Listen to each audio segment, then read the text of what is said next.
Ride with me. Ride out.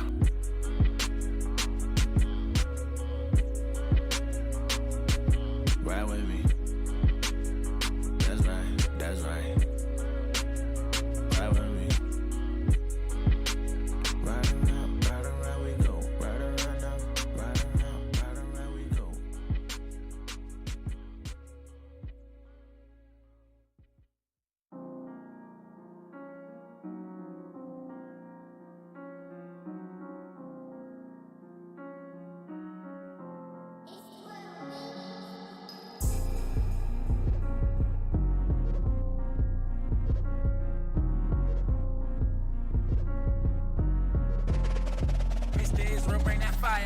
They screaming peace when there ain't no peace. Israel prophesying in the streets. Look at me, the center of attention. Black Messiah coming with a vengeance. Coming with a vengeance. Black Messiah coming with a vengeance. They screaming peace, it ain't no peace. We prophesying in the streets. We seeking peace in the streets of Babylon. Brandison Glock 40 tucking heat like a carry-on. Sinning against the fathers, got me sleeping, I napping on. Christ the King revealed this aerial phenomenon. Kicking against the pricks, lose your soul when that fire come. We purify better than gold, got my Bible on. And that's all that I know, where in Babylon. Gon' fall, watch it blow, ayy. Switching it up, the nation's gon' drink it. I'm talking the cup, don't care what you thinking. Believe in the gospel, God is thinking. The fires of heaven gon' gather for dinner to eat up the flesh, the wicked, the sinner. Your mama, your sister, your daddy, your cousin can get their issue. If they mind, they don't repent. They screaming peace when there ain't no peace. Israel prophesying in the streets. Look at me, the center of attention. Black Messiah coming with a vengeance. Coming with a vengeance. Black Messiah coming with a vengeance. They screaming peace, it ain't no peace. We prophesying in the streets. IUIC, see we in the streets with it.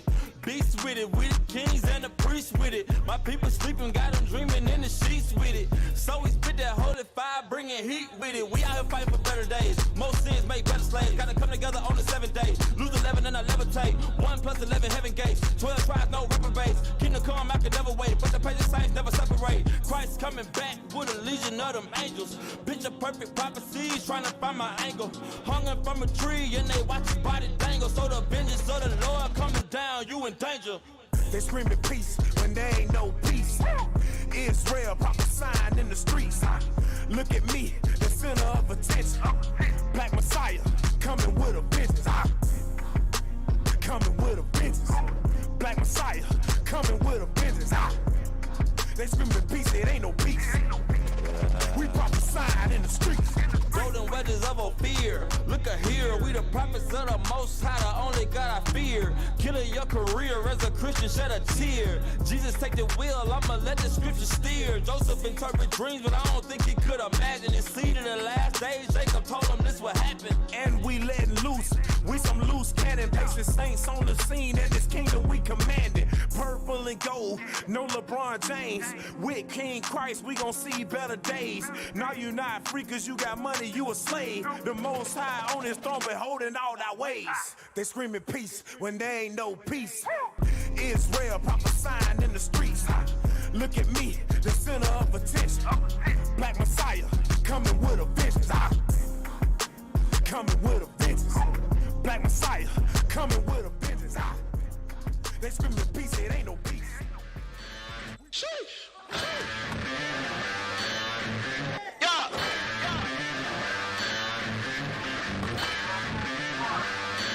My people going to war. We bringing out the fire. Those heathens we ignore. Cause we know that they're liars. I'm reading in the news. We reading in the news. They reading in the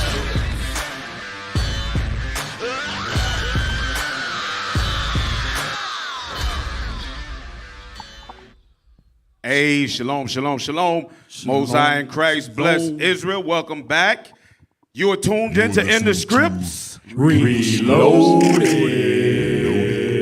Hey, and you back to one of the livest shows in Israel, man. That's where right. We bring everything going on in the world today in the news media, wherever it might be going down. We bring it to you with understanding straight from the scriptures, thus the name, That's in the right. scripts, all right? To my right, who I got? Officer Lavi. Oh, I'm Officer Yakub. Who I got to my right? Officer Lavi. Officer Lavi to my left.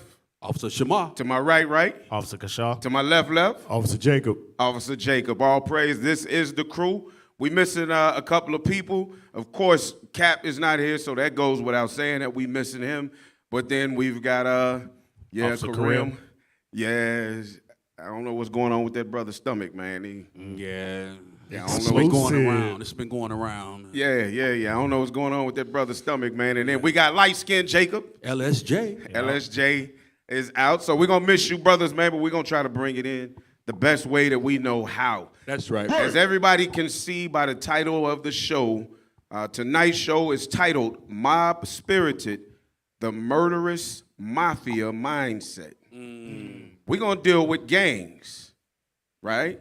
So leadership has dealt with music. Leadership constantly deals with the roles of women, the roles of men, marriage, what else?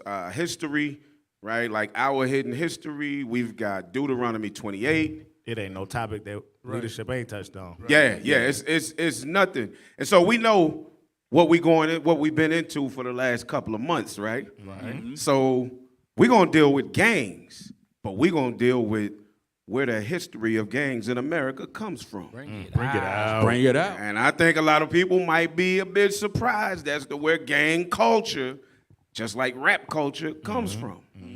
So we're going to touch on that tonight, man. We're going to deal with gangs because we got a lot of brothers and sisters that's caught up in gang activity. And for the most part, we don't even realize why the hell we caught up in none of that type of stuff. We're going to look at the definition of gang, what is a gang, and we're going to try to just figure it out. We're going to try to unravel it, and we're going to do it with the scriptures. That's right. All right, so first up, we got the word gang. Let's look at the definition of the word gang, and let's see what they define it as. This is gang, definition 1. An organized group of criminals. So an organized group of criminals. So that means anybody, 2 or more people that are organized to do criminal activity could be called a gang. Go ahead.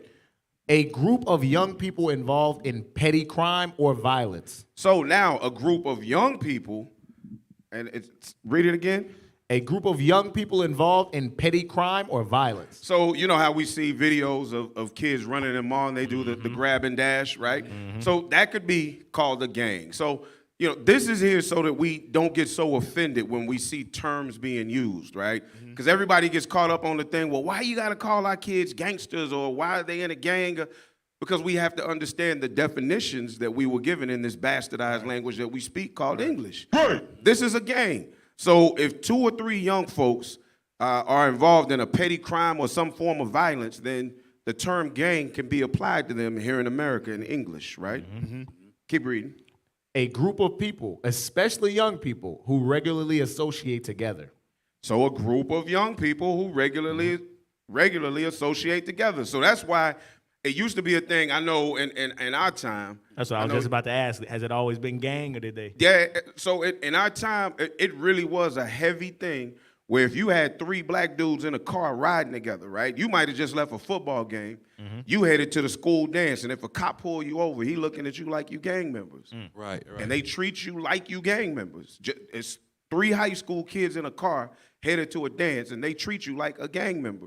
This is why. Because anytime that we are together in a group, right, and notice that read that informal again. Informal. A group of people, especially young people, who regularly associate together. There's no violence or any form of crime committed in that. So informally, you can be called a gang if 2 or more are together and y'all regularly associate together. Y'all can be cousins. Y'all could be cousins, but y'all are called a gang. Called a gang. Yep. And you got to think about it. In the slang term, right, we it used to be on Fat Albert. If y'all remember, I know you remember Fat Albert. I remember you Fat Fat Albert. Okay, all right. So in Fat Albert's song, they called themselves a gang in the song, right? Loving on each other while we do our thing, nah.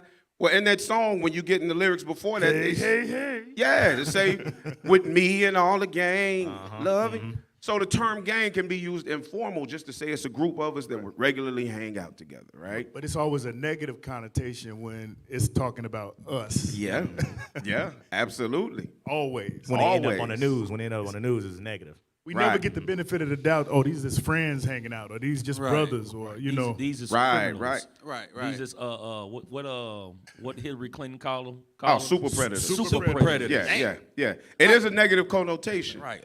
This is all to help comfort the mind because, again, when we just understand the words, then we can control our spirit or our emotion towards what they're saying, right? If you got a bunch of ones in your pocket, what do you say you got?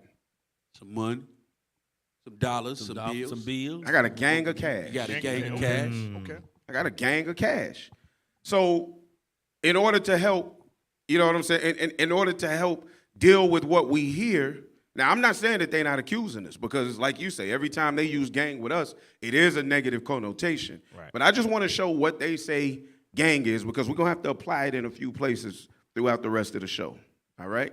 So that's informal. Bring up the next one for me for gang. Because I want to show you some gangs. Okay. Bring it out. Only the highlighted one. Gang. Of a number of people joined together, typically in order to intimidate someone. So a gang can be a number of people joined together, typically in order to intimidate somebody. It was just a gang trying to intimidate our brother Kyrie. Wow. They put a gang of buses. They pulled up in a gang of buses. With a gang of small hats. With a gang of small hats. Right. A gang of curls. In Dandruff. Yeah. Right. A gang of dandruff. And what did Bishop say? With a gang of dandruff. Yeah. huh? With a gang of danger. Right. So understand something. When you hear us speaking about this group of people that is acting in the fashion that they're acting against our people for whatever particular reason, they are a gang according to their definitions. Right. So you can't say that we're slandering you when we say that the ADL or the JDL or the SPLC or any of these organizations are gangs. See, our thing is to tear all of this down. This is a gang. So what we saw that was about to happen, when you saw them 8 people sitting in that front row at that game and they all had the same shirt and were all there in one mind for the same reason to harass Kyrie, To intimidate them. to intimidate Kyrie, that was a gang, That was a gang. sitting on the sideline. Doing gang activity. Right. Doing gang activity. With their friends. I'm nervous. Yeah, I'm nervous. Yeah. That's a gang. Yep. So what makes them think that we should not fear in the way that they say that they're fearful of us? What? Because we're so-called black, we just are adapted to gang life or something? No, not at all. So our job is to show today the mob-spirited, murderous mafia mindset of these red Amalekite Israeli people. Hey, Right. officer, you said Dogs. something. The Esau really do think we all come from just straight, gang lifestyle. Like we just adapted to it. It was an Edomite at my job.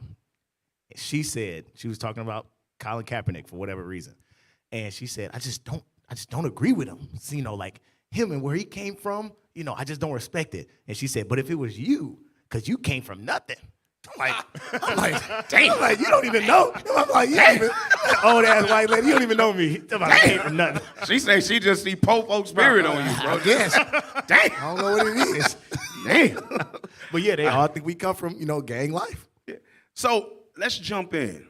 Let's look at the history of gangs in America. So this whole show, we're going into the history of gangs in America. And we're going to deal with our folks too. We're going to deal with our folks too. Because there's something that has to be realized from our people, all right? So let's play this first video, man, this first video.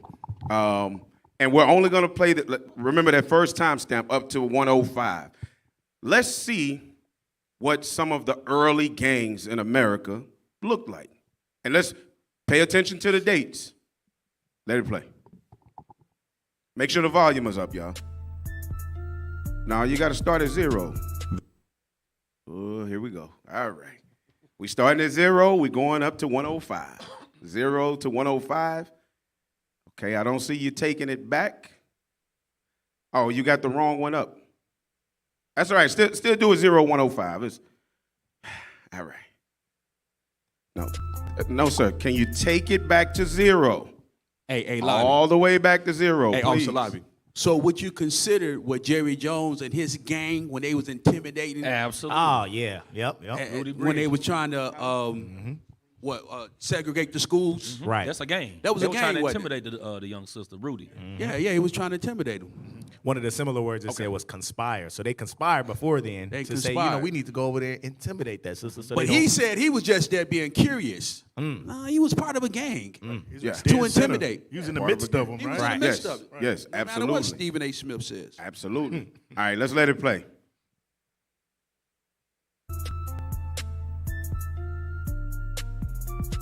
The Jewish Mob, also known as the Kosher Mafia, is an organization that was founded by Arnold Rothstein, aka The Brain, in the early 1900s when he realized the opportunity in bootlegging liquor during Prohibition. With his main office at Broadway and 49th Street in Manhattan, he was able to accumulate over $10 million, equivalent to $125 million in today's valuation, making him one of the wealthiest gangsters in U.S. history.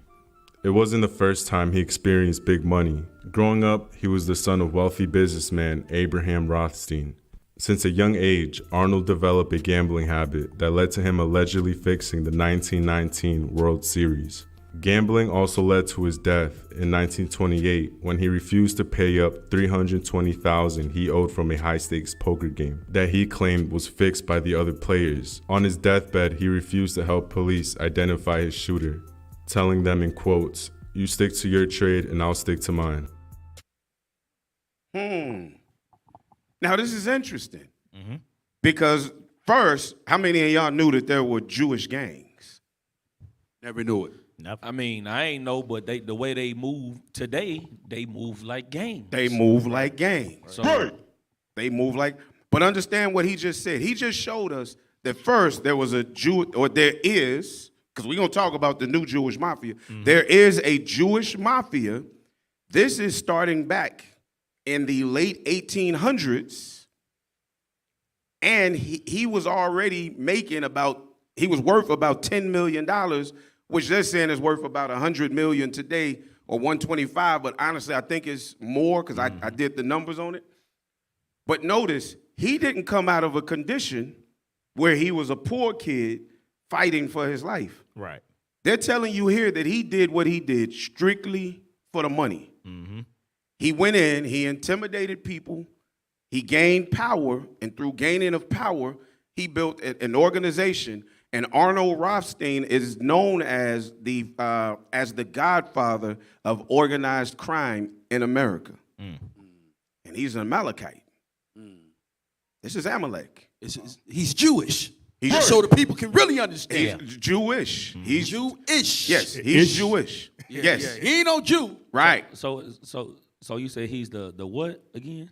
He is the godfather. They said that he is the founding father of organized crime in America. He's not the first. So it ain't Tukey. No, it ain't too. No, it ain't Tookie. Tookie Nah. ain't made no money like these folks make. Nah. So These you folks it making ain't money. Rick Ross. No. So why is this not common knowledge? It ain't 50 cents. Why we have The to real find 50. out tonight about this type of gang-related activity tonight? The real answer is because, like Ye said, they own all of the media networks, so they control the narrative. That's right. Now, this is not hidden information. All of this is stuff that you can find online. I'm not bringing anything out except for a few things I had to dig for, right? But this is worldwide information, except for when we watch movies. Well, first, who do we all think most mobsters were? Italians. Italians. They think Italians. Italians, right? Right. And then after Italians, there's another group of people that they said were mobsters and gangsters. Y'all know who that was? Irish. The Irish. Right. Somewhere in there, they fit in the Jewish mob afterwards. But the Jewish mob, Arnold Rothstein, is the one who taught all of them how to turn it into criminal enterprises. And that's probably why you always see it on television glorified. Yes. They shooting out with machine guns, killing people, murderers, mobs, and all that, found in trunks, but it's all glorified in America's eyes. Right. But the gangs in the hood, it's not glorified. Right. So we're gonna deal with it. All right, bring up now let's go away from this real quick. Let's go to the next one that says Jew and Italian. Jew and Italian, same. There we go. All right, so now this is who he wrote a book called The Last Jewish Mobster. Right? I can't think of his name. If y'all can remember his name, type it in the group. The Jewish dude. But yeah. He's Amalek. This is an Amalekite. Watch what he says here in this piece. I got a timestamp on it, right? Moran Sugarman. Yeah, what's his name? Moran Sugarman. Moran Sugarman. Okay, all right, Moran Sugarman. All right, let that play. And beating him up and blooding him and so forth, to the extent that the Nazis understood that the Jews were not going to be cakewalk. You're going to walk over them, you're going to abuse them, and so forth and so forth. I want to tell a nice story because I met a nice gentleman over here. Tony, right? Is your first name Tony or what? Huh? Yeah. Your name is Tony. So I'm going to tell a nice story. You're Italian. So be proud of the fact that you're Italian. I'm going to tell good stories about the Italians. We like the Italians. According to Rashi, our great interpreter of the Torah, you people are descendants of us. Pause. All right? Damn. Talking about you people talking to his brother. Wait a minute. The way he lined him up was so cold, though. He was like, I'm gonna say some something good nice stuff about you. Right. That was gangster. So, do we peep? Because what does America love to do when it comes to Jewish people? What do Jewish people love to do when it comes to other Edomites? They like to try to separate themselves. They love to say that they not the same people. Run this again. Let's play it again. Let's see. It didn't come out of our mouth. Damn. Only thing Myron good, Sugarman only thing said good this. he got to say about you. You come from him. Damn.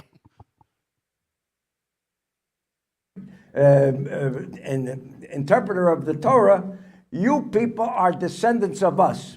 All right? Hold I on. like He said Pastor the Israel. interpreter of the Torah. He said the Torah. Out of so the it coming out Torah. the Bible. Yes. Out of the Bible, their rabbis teach them that them and the Italians are the same race of people. They know that they the same race of people. Right. Hey, Yaku, didn't Whoopi Goldberg get in trouble for making a similar assertion?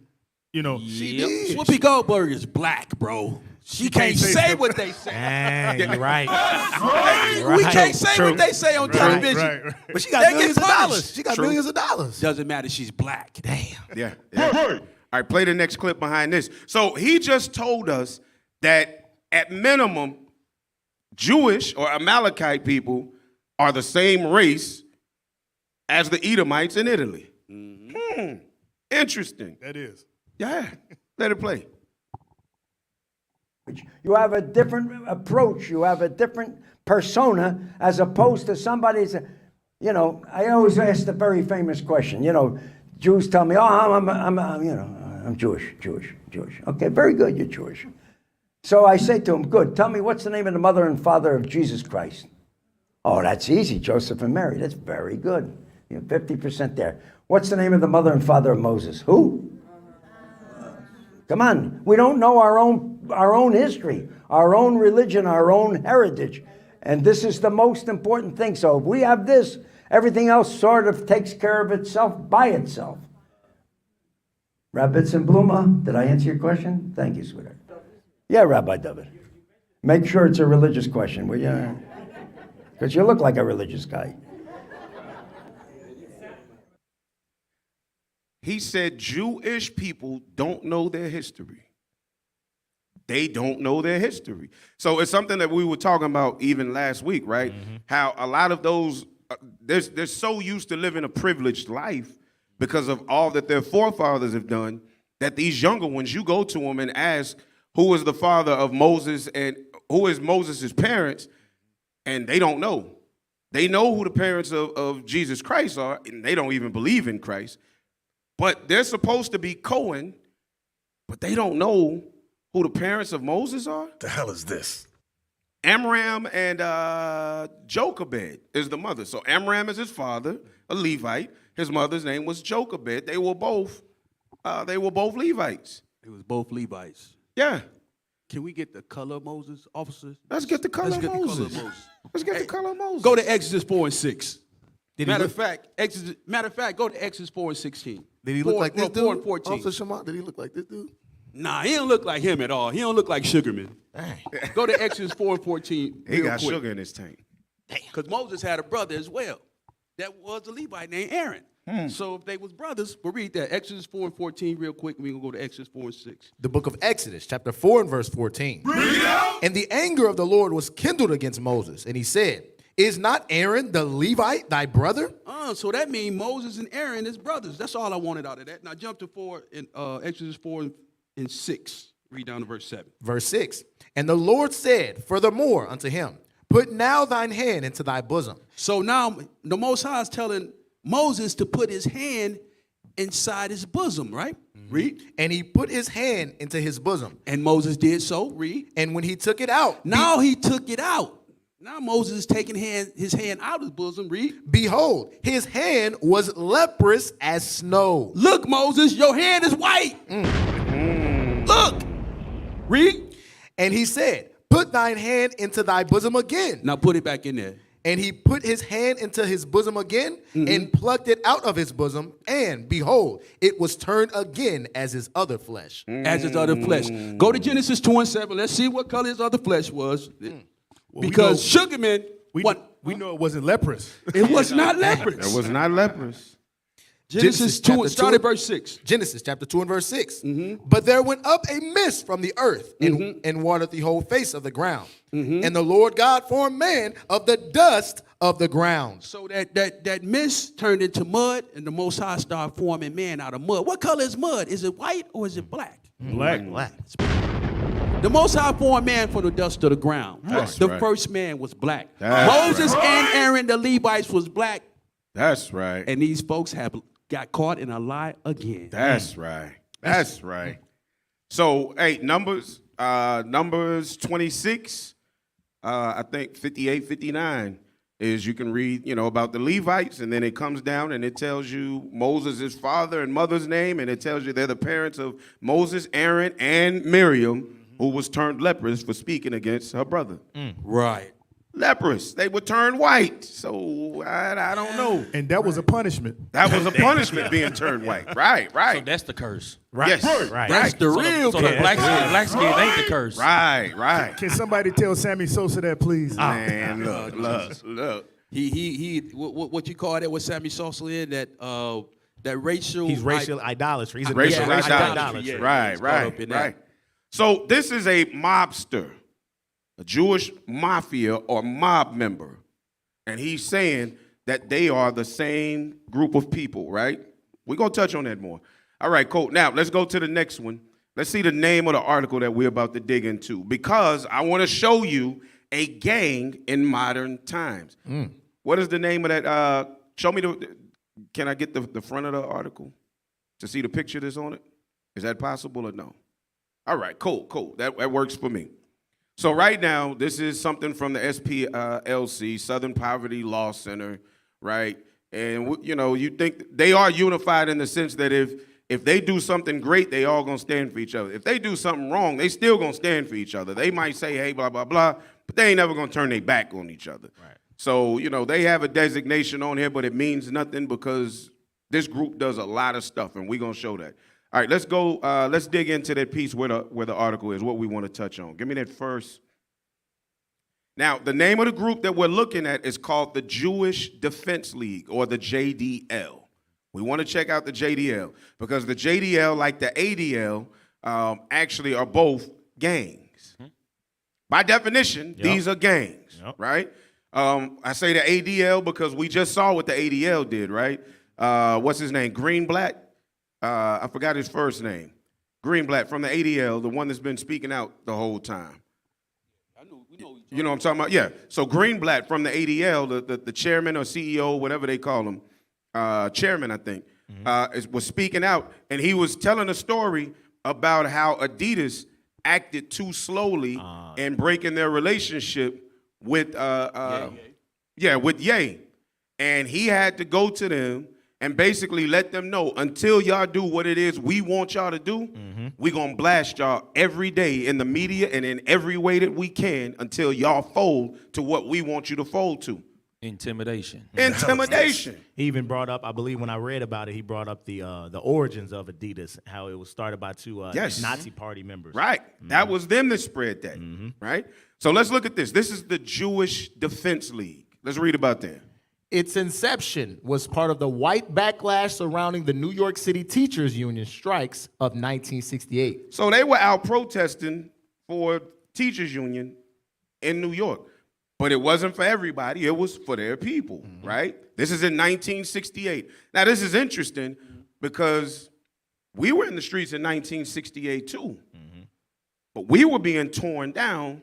And for some reason, they were able to just kind of blend in, and you don't hear their name kicked out much, but they still function at high levels. Right. When a lot of the groups that were fighting for our rights, and I mean for basic human rights, you know what I'm saying, have been destroyed and moved on. Go ahead. The strikes brought to the surface racial tension between the predominantly Jewish teachers union and black residents who were seeking greater control over their neighborhood schools. Wait a minute. Oh. Wait. So black people was trying to control their own schools? Right.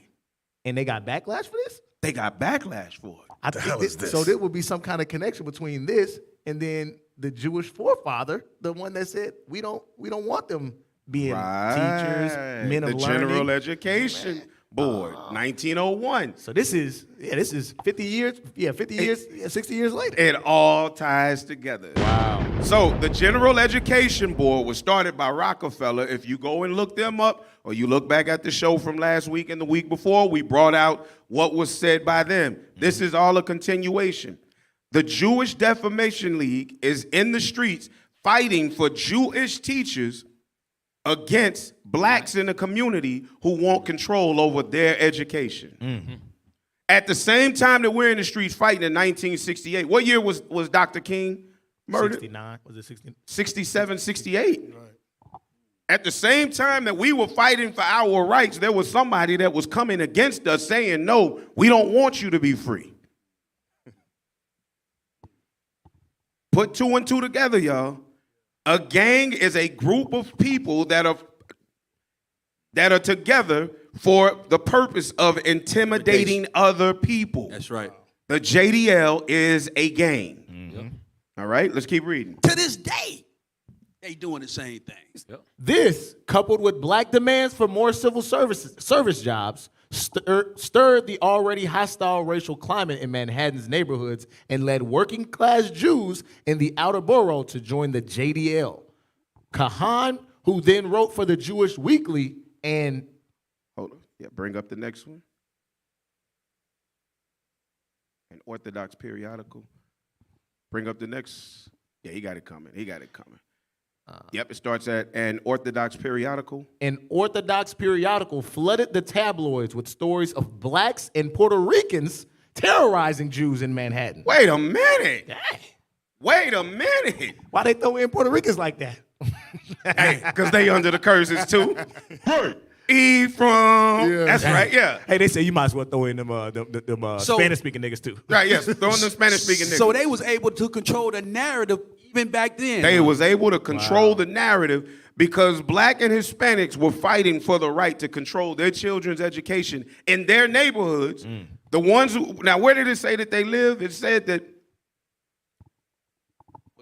go back to the first one. Go back to the other one. Where did it say that they were from? It wasn't in Manhattan? Yeah, I mean, Yeah. that's the only thing that said Manhattan. It said an already hostile racial climate in Manhattan's neighborhoods and led working class Jews in the outer boroughs. So these other Jews that joined JDL to fight against black and Hispanics who wanted to control their own education wasn't even living in Manhattan. Wow. The hell is this? And they joined together and made a big ass gang. Wow.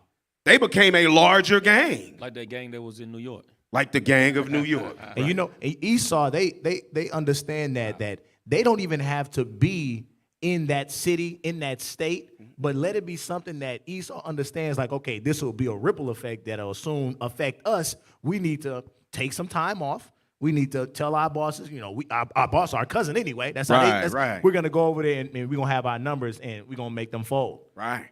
Right. So let's finish reading that. An Orthodox, just start there again. An Orthodox periodical. An Orthodox periodical flooded the tabloids with stories of blacks and Puerto Ricans terrorizing Jews in Manhattan. And they flooded the tabloids with stories. Flooded it. Why? Because they're the ones that influence the entire narrative. Go ahead. He dispatched JDL units to patrol predominantly Jewish areas, which ultimately led to an ethnic polarization of neighborhoods. Why would he send JDL patrols to Jewish areas like Negroes was running in the Jewish areas fighting people? It wasn't happening. It was not happening. So this is the narrative that they're building. We're looking at gang activity, right? All right, let's go out of this. They was demonizing Northern and Southern Kingdom. They was demonizing them. They were demonizing Northern and Southern Kingdom. So now let's see. This is who we're talking about. This is who was the one who started this whole thing. And not only did he do this in America, but let's see how far his reach was. Go ahead. This is Martin David Kahan. Was an American-born Israeli ordained Orthodox rabbi. He was a what? Ordained Orthodox rabbi. He's supposed to be a priest. What the hell is this? Of the Torah. Wow. Gangster. He's an ordained Orthodox rabbi? Ordained gangster. Yeah. But this is what he's doing. Lying, stealing, threatening. Right. And I don't know. banging. I swear that there's laws against all of this. Right. I don't know. Maybe I don't know the Torah. Maybe what we've been reading this whole You time. don't know Hebrew. You don't know the real Hebrew. I don't know Hebrew. There it is. We don't know Hebrew. That's Bearing false witness. Right. Bearing false witness must not be a law. Right. Go ahead. Writer and ultra-nationalist politician who served one term in Israel's Knesset before later being convicted of acts of terrorism. Wait a minute. He was convicted for acts of terrorism? And he's the teacher. The rabbi. Ordained. Can I go to the Bible? Go to the Bible. Let's go to the Bible. Let's go to the Bible. Since they so-called rabbis, let's see what's in the Torah. Read, let's go to Exodus 23 and verse 2. Bring it This out. is the book of Exodus, chapter 23 and verse 2. Thou shalt not follow a multitude to do evil. You see that? The Bible says, thou shalt not follow a multitude to do evil. The gangs, this dude, what's his name? Martin David Kahan, he is evil. And the people that's following him is evil as well. Neither shalt thou speak in a cause to decline after many to wrest judgment. After many to rest judgment. That's a gang. Right. Gang banging. Right. Hey, read verse 3. Verse 3. Neither shalt thou countenance a poor man in his cause. Wow. So the poor people who just wanted their kids' education to be better and wanted control over it, y'all countenance them in that. The Exodus, if I'm not mistaken, the first 5 books of the Bible given to Moses, written by Moses, and are called the Torah. And I almost thought that that's what they say that they base their life on, their belief system. It's very anti-Torah, wasn't it? Read verse 1. Verse 1. Thou shalt not raise a false report. So that false report was they had to get patrol to stop the blacks and the Puerto Ricans from coming in their neighborhoods, terrorizing them. Wow. You might as well keep reading. But they believe that in the Talmud, they say stuff like that, though. Yes, they do. They do. This is a mob spirit. This is where gang mentality began. This is a mob spirit. And we're going to show you more. We're going to keep going. All right? So that's the Jewish Defense League. Now, let's come out of it because ever since all of this happened, right, now we've got organizations that actually look at and measure the things pertaining to gangs and so forth here in America. Let's go to the one that says National Youth Gang Survey Analysis. National Youth Gang Survey Analysis. No, not that. Yep, there we go. All right. We could start at the top, but now let's just go to the second, defining gang. Let's go to that, defining gang. Defining gang. There is no widely or universally accepted definition of a gang among law enforcement agencies. So now that shows why our people seem to always fall on the more harsh side of the word gang. That's why we needed to read the actual definition, but we see here that it says that there is among law enforcement agencies, there is no widely or universally accepted definition of gang. So that means they can apply it how they want to whom they want to. Right. That's why if you get 3 black teenagers in a car, that's a gang. These are gang members. But if you get 3 Edomite gang, I said gang members because that's what it is. If you get 3 Edomite teenagers in a car, oh, that's not a gang. These are just teenagers. Jolly old pals. Right. Yeah. This is why Jerry Jones and a mob in 1957, I think it was, Gang member. could be standing at a school arguing, ready to beat the brakes off of 2 young so-called black men trying to get an education. Right. And you wouldn't call them a gang, but the 2 black boys, if they called 2 more black boys in and fight against the 50, that was a gang that came and had a fight with our children. And that was straight intimidation. Trying to desegregate the school. The police department got a gang unit. Has a gang unit. Oh, yeah. But they're not looked at as a gang. Right. They looked at it as protection from the gang. Right. And if it's not like this thing is saying, they don't have an exact definition or a widely accepted definition, that means they just telling them, hey, it is whatever you want it to be. It is what you want it to be. Exactly. Now, I want you to go down. You see where it says respondents? Yep. All right. Read that. Respondents are requested to exclude motorcycle gangs. Wait a minute. What? So they get to exclude. And it has the word gang behind it. What? Wow. But they can exclude that. So y'all remember down in Austin, about 4 or 5 years ago? Twin Peaks. At Twin Peaks. What happened? Remember. And they murdered some people. How many people got shot down there? It was almost hundreds. I can't really remember. It was Right. lots. Motorcycle gang? Lots. It was motorcycle gangs came into Austin. They were rivals. They got in It went a down. major fight down at Twin Peaks in Austin. And bro, they swept that thing up under the rug so quick. You didn't hear about all the indictments. I don't know if nobody went to jail. I'm assuming these were Edomites? They were Edomites. Definitely. Edomite gangs. Or Definitely. white people for Yes. people that don't Motorcycle gang. Right.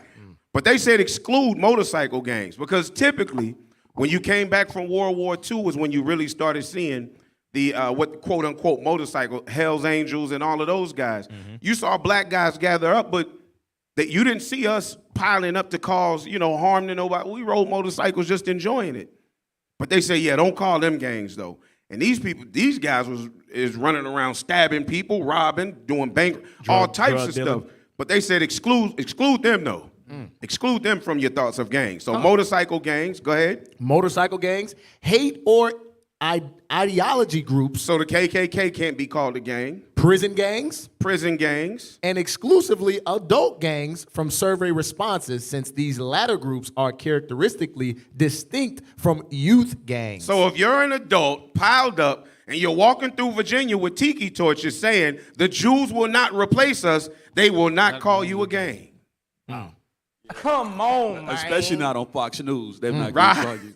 They will not call you a gang. However, this is what they're defined as by definition. Right. That is a gang. That is gang activity, and they are doing gang violence. They are committing gang acts against people, and namely against us and our people, all 12 tribes, no matter where they go. They have been gangs. So out of curiosity, what did they call when the nation's capital got stormed? What did they call that group of people? They didn't call. They call them. Did they even call them? They call them insurgents. They gave them a nice little Nice fluffy name. word, insurgents. Right. Yes, they did not call them a gang. Not thugs, gangsters, treasonous, whatever. Man. Right. That was gang activity. Somebody got shot. Didn't somebody get killed that day? Yes. Killed some people. Yes. Some They law did. enforcement. A few people. Yeah. It was actually domestic terrorism. That's That's exactly, what it was. Yeah. Like the founder, Insurrection to like the the fullest. founder of the ADL or the JDL. Yes. Terrorism. That's exactly what it was. Okay, let's go down real quick. Let's scroll down where it says defining gangs and designating gang membership. I want you to click on the second one, designating gang membership. Designating gang membership. And let's read that. Designating gang membership. Respondents provided information regarding criteria used to designate individuals as gang members in their jurisdictions. For larger and smaller cities and suburban counties, a majority of agencies emphasize the display of gang symbols compared with other criteria. Arrested or associates with known gang members, self-nomination identified by a reliable source, and identifying and documenting individuals as gang members in their jurisdictions. So this is why in the suburbs it's very heavy to see our children. Remember when the little sister got thrown to the ground, wrestled to the ground, and the knee in her back at McKinney? They said it was, remember what they called them? They called them a gang. Right, at a pool party. At a pool party. Dang. Straight gang activity. Straight pool gang party activity. in the summertime. Yes. What was you No, gonna no, I was listening to you. I was just going to say it was at the pool party. I remember that. Right. So now let's go. So go to read the next one. Rural counties are less likely than larger and smaller cities and suburban counties to report using self-nomination in either a custodial or a non-custodial setting, an association with known gang members to designate gang membership. So who today lives in the rural areas mainly? Esau. White people. So those in the rural areas, we won't call them gangs. We won't do it. But if you're in the suburbs or in the inner city, that's a gang member because look at what you're doing, all right? The so hell is this? Now let's go out of that. Let's go down. Let's go out of that, back out. I want you to go down to demographics and let's touch on race, ethnicity of gang members. Let's back out of that. And you know what's wild too? As a kid, maybe some adults still do it. Just a little graffiti, art. People like to express themselves with certain type of art and drawing and stuff like that. Go down. What we see a lot in the school system is it says race they or have these race school ethnicity police of gang officers. members. They'll take a picture of just like the little graffiti signatures that kids be making. They make some kind of graffiti out of their name. They'll take pictures of that and they'll send it to everybody in the district and say, look out for this symbol. This is a well-known gang around the area. Right. Just pushing that into everybody's mind like, oh, you got gang members up in your. So Right. Even the smallest little situations, teachers will overreact and they'll be like, they feel threatened. Yes. That's because they constantly saying gang, gang, gang. Because they designate it the way they want to. All right, so let's read this. Race ethnicity of gang members. It says, respondents provided information regarding the race, ethnicity of gang members in their jurisdiction. Law enforcement agencies report a greater percentage of Hispanic, Latino, and African American black gang members compared with other race and ethnicities. Wait a minute. The hell is this? So because law enforcement can designate it the way they want to, suddenly there's a much larger percentage of Hispanic, Latino, or African American black gang members compared to any other race. But we were just looking at who the father of organized crime and gangs in America was. We're talking from the 1820s to the 1850s. Gangs started in America. But where were we in 1820 and 1850? We was in slavery, officer. We were slaves. Yeah, we were slaves. Ganged up on plantations. We was Crazy. cotton picking gang. Crazy. Yeah. I'm building up to something. In the second half, we're going to roll. In the second half. But this is what law enforcement says. Let's read the next one. The most recent figures provided by law enforcement are 46% Hispanic Latino gang members, 35% African American black gang members, more than 11%, you see more than 11% white gang members, and 7% other race ethnicity of gang members. Wow. So they don't do nothing. Hey, officer, you know what? Growing up in the country, right, in the South, right, and when I grew up in Arkansas and I moved to Michigan, but you can have white kids after the football game hanging out at Sonic's. Police never bother them. But us, when we hang out, oh my God, police everywhere. We like, why y'all ain't down there at the Sonic's with the white kids, right? Right. We not doing nothing, just having a peaceful good time and, Right. enjoying a soda or something like that or whatever. They called it loitering. No loitering. That's Right. what they The say. hell is this? Right. That's, Have y'all ever seen the movie Higher Learning? Yeah. Remember that scene with Ice Cube? Make them, you ain't sending it to them. Basically, he was like saying, Right. they Right. over there ganged up, but you calling us a gang like we got to break up or something. Right. He said, show me your ID. Yeah. Nah, Right. you show me you ID. Yeah. All right. So let's go down. Let's go down below that chart. Keep going. Race, ethnicity of gang members by area type. Keep going. Yep, right there. Let's read that. Race, ethnicity of gang members by area type. The race, ethnicity of gang members is compared by area type. Across all area types, the majority of law enforcement agencies report that African American blacks and or Hispanic Latinos individuals predominate among documented gang members. Wait a minute. Individuals? So this would be why, and God, I hate that I can't remember the young man's name. He was 19 years old. He was leaving a party. It had something to do with a backpack. They picked the boy up, threw him in jail, and the boy stayed in jail for 3 years behind a backpack with no release and no.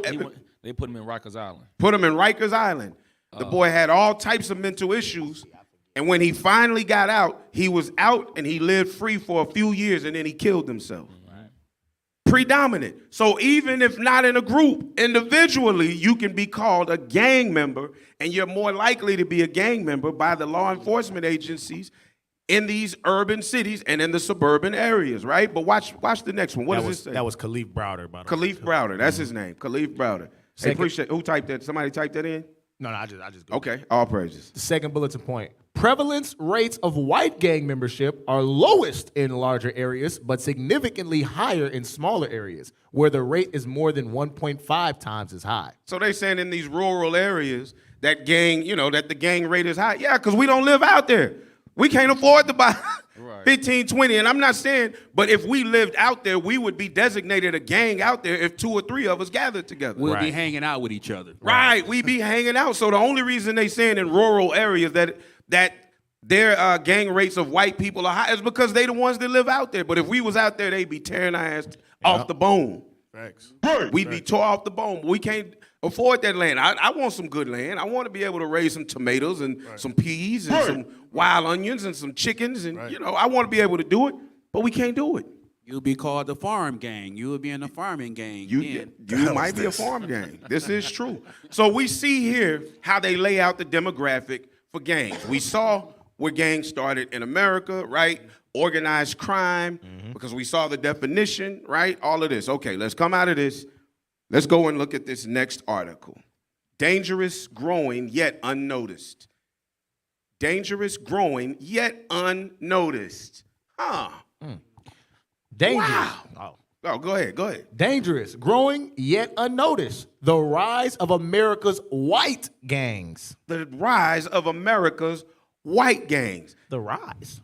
Now, what amazes me is, and we're going to dig into the history, but all of the gangs in America started with the Edomites, right? Amalek first, then the Italians, and then the Irish. They've been running here since the 1800s when they flocking in, and then 2, 3, 4 generations down with some education, they become your police chiefs, right? Your fire chiefs, right? Your politicians, and everybody else. Board of directors as far as education, all that.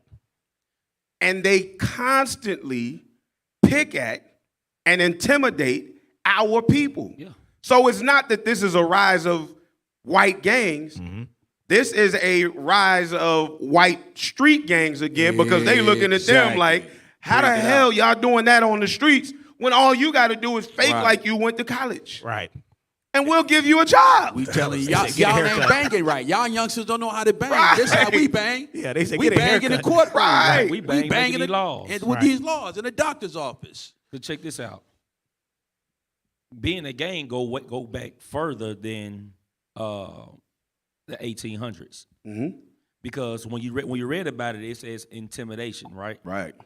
Whenever you get the strongest buck and you bring him in front of the rest of the plantation, and you whip and tar and feather this man and pull his body apart in front of the rest of the remaining niggas, as the Bible say. I mean, as the Bible say nigga. Yeah, you right. As what the thing the book Willie Lynch. Yeah, the Willie Lynch letter. They brought us out there to do what? Intimidate us. Exactly. Intimidate us, 100%. So when they whipped us, when they strung us up by our neck, they was intimidating us. Those were the slave masters that was doing that. Right. They was way back in 1441. Right. You understand? Right. So these are the real gang members. We ain't no gang members. We ain't no gang members at all. At all. Right. Right. Absolutely. All right. So let's start at the let's start at the first paragraph. White gangs are less covered by the media and less punished. Even though 53% of gang members in Mississippi are white. Wait a minute. The hell is this? They didn't just say in a certain county. They said 53% of gang members in Mississippi are white people. Oh, Lord Jesus, it's a fight. But I never see gang violence of white people on TV, Ever. even though they're the ones in gangs, meaning they're doing more than the Negroes in Jackson and any place else could ever be doing. Hey, could it be that they're not terrorizing their own people? Maybe they terrorizing us. You know? Maybe they terrorizing us. Let's read. When he was 13, 3 white teenage boys beat Benny Ivy. They aimed for his chest as his back pressed against the wall of his friend's house in Florence, Mississippi. The skinny, blonde adolescent had to show he was tough enough to become a black gangster disciple. The hell is this? Dang. What an opening paragraph. Come on. That's now. crazy. Ain't none of y'all having flashbacks, y'all. Any of this ever happened to any of y'all? Say that I read it right. I said, no, this can't be true, bro. Oh, no, this going on the show. This can't be true. None of this makes any sense. Oh, man. We lost rap. Bruh. Right. You got white teenagers beating up a white teenager to join the black gangster disciples. That sound like Jewish people trying to take an identity of another people. Now you got white gangbangers want to take the identity of black gangbangers. Right. What's wrong with these people, They all man? thrown off, ain't they? Boy, if you don't get But I'm going to tell you the bigger story. 53% of all gang members in Mississippi are white. So every time you see the news in Mississippi say a black gangster disciple did such and such, or the black gangster disciple group did such and such, it wasn't necessarily a brother. Wow. The hell is this? This was a black gangster, a white black. Oh, The gee. accusers How of do you their s- people. Wow. He was not necessarily a brother. So Mississippi, understand, every time you see gang member on TV, change your mind and do not automatically say black unless they show you that it was a brother. Hey, Eddie Griffin made a joke about that. He said whenever they do the news and they show like, okay, somebody did a crime, they suspect of a robbery, whatever case is. He said they don't show their face. He's like, oh, yeah, that was a white person. Right. He said because whenever it was a brother, they thrown on the news, ABC, morning news, on Kindergarten pictures and everything. Yep. A white black gangster disciple. I done heard it all. Yes. I read the next paragraph, bro. It was 1989. Larry Hoover is rolling over in his grave right now. Right. A black gangster disciple, an Edomite, bro. 3 Edomites jumping another Edomite into the black gangster disciple gang, bro. Damn. Well, Larry Hoover's still alive. Go ahead, though. I apologize. Yeah, you good. Go ahead. It was 1989, the height of the crack era, and many white kids wanted to join black gangs that did not welcome them. So they initiated each other into homegrown copycat versions. Jump down to the next paragraph, bro. Ivy lived in a trailer park, and the thought of wearing the gang's colors, black and blue, made him excited to be part of something beyond his chaotic family. None of them knew the first thing about being in a gang, and yet many kids lusted after it. Even some who lived in nice homes with their families. Ivy says now, others grew up like he did, the child of poor crack and opioid addicts, ripe to be ensnared by a world promising brotherhood, loyalty, and respect. Ivy's future was not in a black organization, however. It was in one of the oldest and largest white gangs in the U.S., the Simon City Royals. So you see, once he got in, somebody had to pull his coattail and say, hey, what the hell you mean black gangster disciple? Right. Bro, we are the Simon City Royals. We not no black gangster disciples. So you had to bang for real. Right. Show you how to bang for Come real. on, But what man. it shows is this is what's in their spirit. This is in their spirit, bro. Because he looked at it and he was just so ready to be a murderous, to be a murderer, to hurt people, to do whatever it took, that he was willing to join whatever gang fed his need to be murderous. Right. So he said, yo, these blacks killing blacks, I could do that. Right. Sign me up. Right. Wow. That's easy. We've been doing that. That's easy. Yeah. Wow. So this the new version of the KKK. Yes, it's the new version of the KKK. So if you in the Black Gators disciple and your so-called Edomite brother, your white brother that's a fellow gang member, he murder a brother, what you saying to him? They ain't saying nothing, huh? Ain't saying nothing. Wow. That's why they said it's less publicized. Wow. So now read that last line because this is going to go into the second half of the show. A lot of us were raised in the pits, and that's where almost all gang life begins, he says.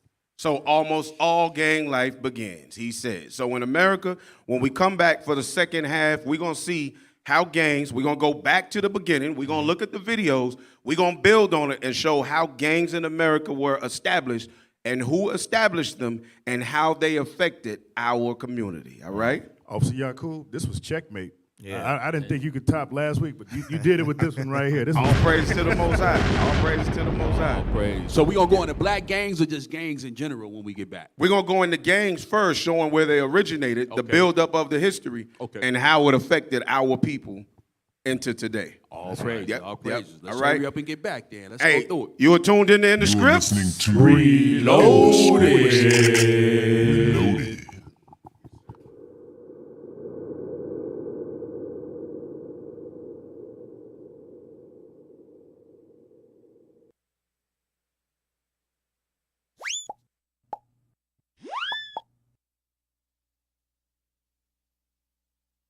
IUIC Boom Cards are fun, interactive digital activity quiz cards for children ages 2 through 10. Our Boom Cards offer an educational product that is the first of its kind. We have decks in English and Spanish, tailor-made for young Israelites to learn our history and commandments. You can use them in your homeschool classroom and after-school assignments, or even on the go. The intuitive, easy-to-maneuver digital learning features found on our Boom Cards are self-correcting, allowing children to learn without their parents' help. Anytime you have an internet connection, you can fill your child's idle time with profitable and true biblical teaching. You can access IUIC Boom Cards on any mobile device or computer at www.boomlearning.com/author/IUIC. You can also download the Boom Cards app on the Apple App Store, Google Play Store, or even on your Kindle. Righteous digital activities and study tools for your children are now available through IUIC Boom Cards.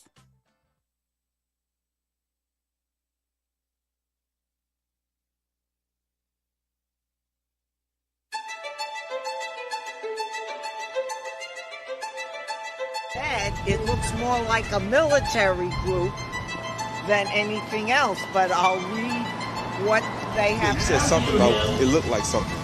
An army. What make you say that? Because look, it's like military style. Why do you support Kyrie? I'm pretty impressed. I heard it from about a mile away, so I had to come over. Okay. How many men?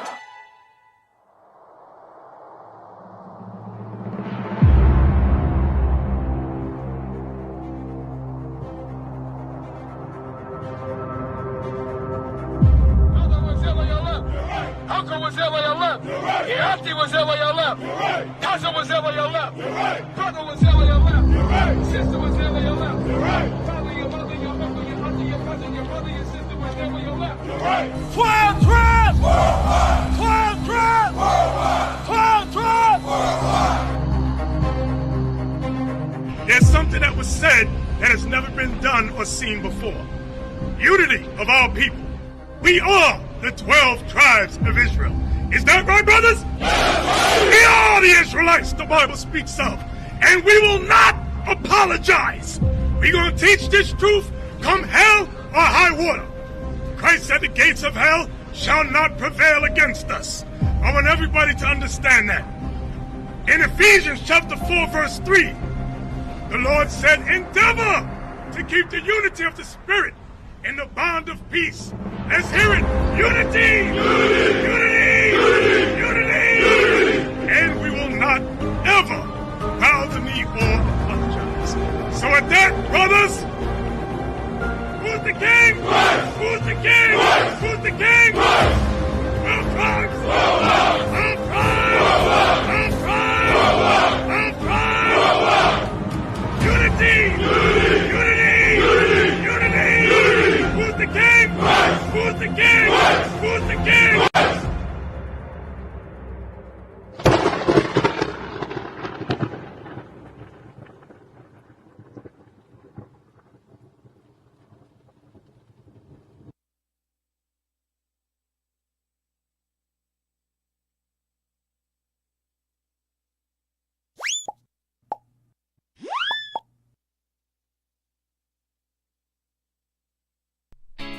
With the Feast of Tabernacles just weeks away, IUIC is now presenting Feast of Tabernacles Boom Card Decks.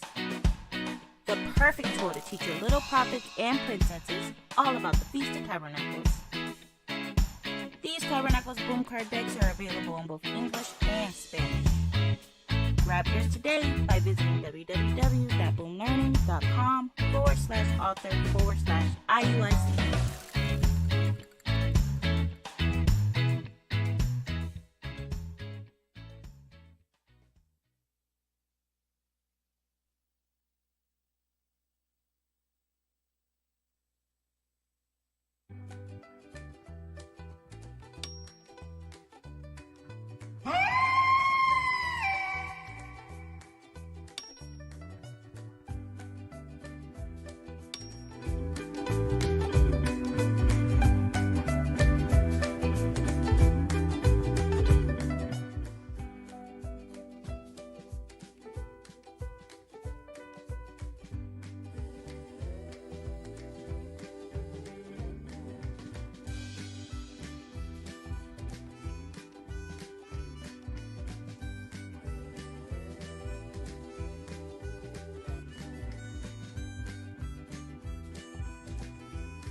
Nation is men leading by example.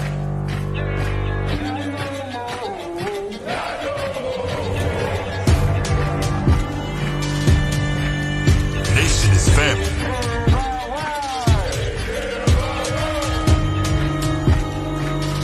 Nation is community. Nation is children with role models.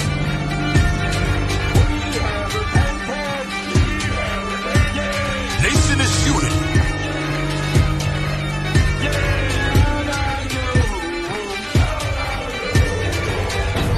Nation is you. And finally, my brethren, be strong in the Lord. His word, His word, His word, His word.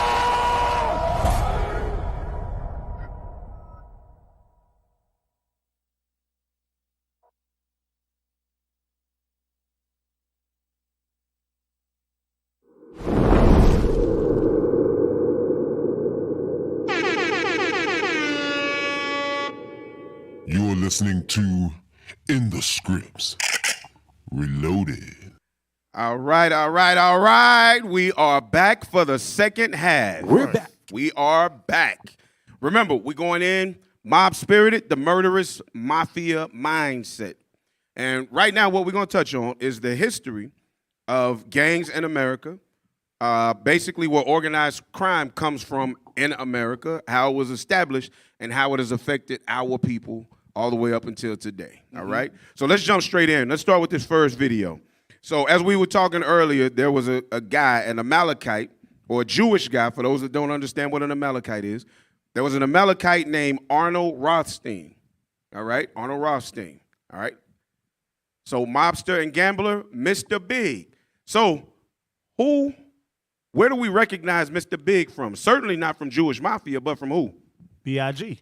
Well, B.I.G. Who else? Long before that. 8-Ball, MJG. 8-Ball and MJG. Oh, yeah, see. Mr. Big, Mr. Big. They call him Mr. Big, right. Mr. Big. This is who the name Mr. Big came from. Oh. From an Amalekite. Envy thou not the oppressor, and choose none of his ways. So if I'm hearing this correctly, this is a rapper during y'all's time coming up. Yes. That he took the name of a Amalekite Jewish Their monster. first biggest hit was called Mr. Big. Wow. The biggest hit they put out. And I'm assuming they probably were Why it sound like subsidized throwing by, shots by at the age Amalek. group and all. Yes. He's from through these again. record labels. Yes, sir. No. I just want to know. I just want to know. Yeah. He I don't know. He don't know. Yeah. Oh, praise to the Most High. Y'all can't help that. Y'all Some of that Kareem creeping out here. Right. Y'all can't help, man. Y'all can't help that. All right. Hey, so read that real quick. Watch what they called him. The J.P. Morgan of the underworld. Damn. Wow. It's banker and master of strategy. So he was called the J.P. Morgan of the underworld. God, dog. Let it play. The J.P. Morgan of the underworld, its banker and master of strategy. Meyer Lansky, one of the movers and shakers of the burgeoning national crime syndicate, and who displayed brilliance and cunning himself, observed he had the most remarkable brain. He understood business instinctively, and I am sure that if he had been a legitimate financier, he would have been just as rich as he became with his gambling and the other rackets he ran. Now that's Meyer During the Lansky. first part of the Pause real quick. Meyer Lansky, an Amalekite, a Jewish mob guy, right? Public knowledge. Go ahead. And the other rackets he ran.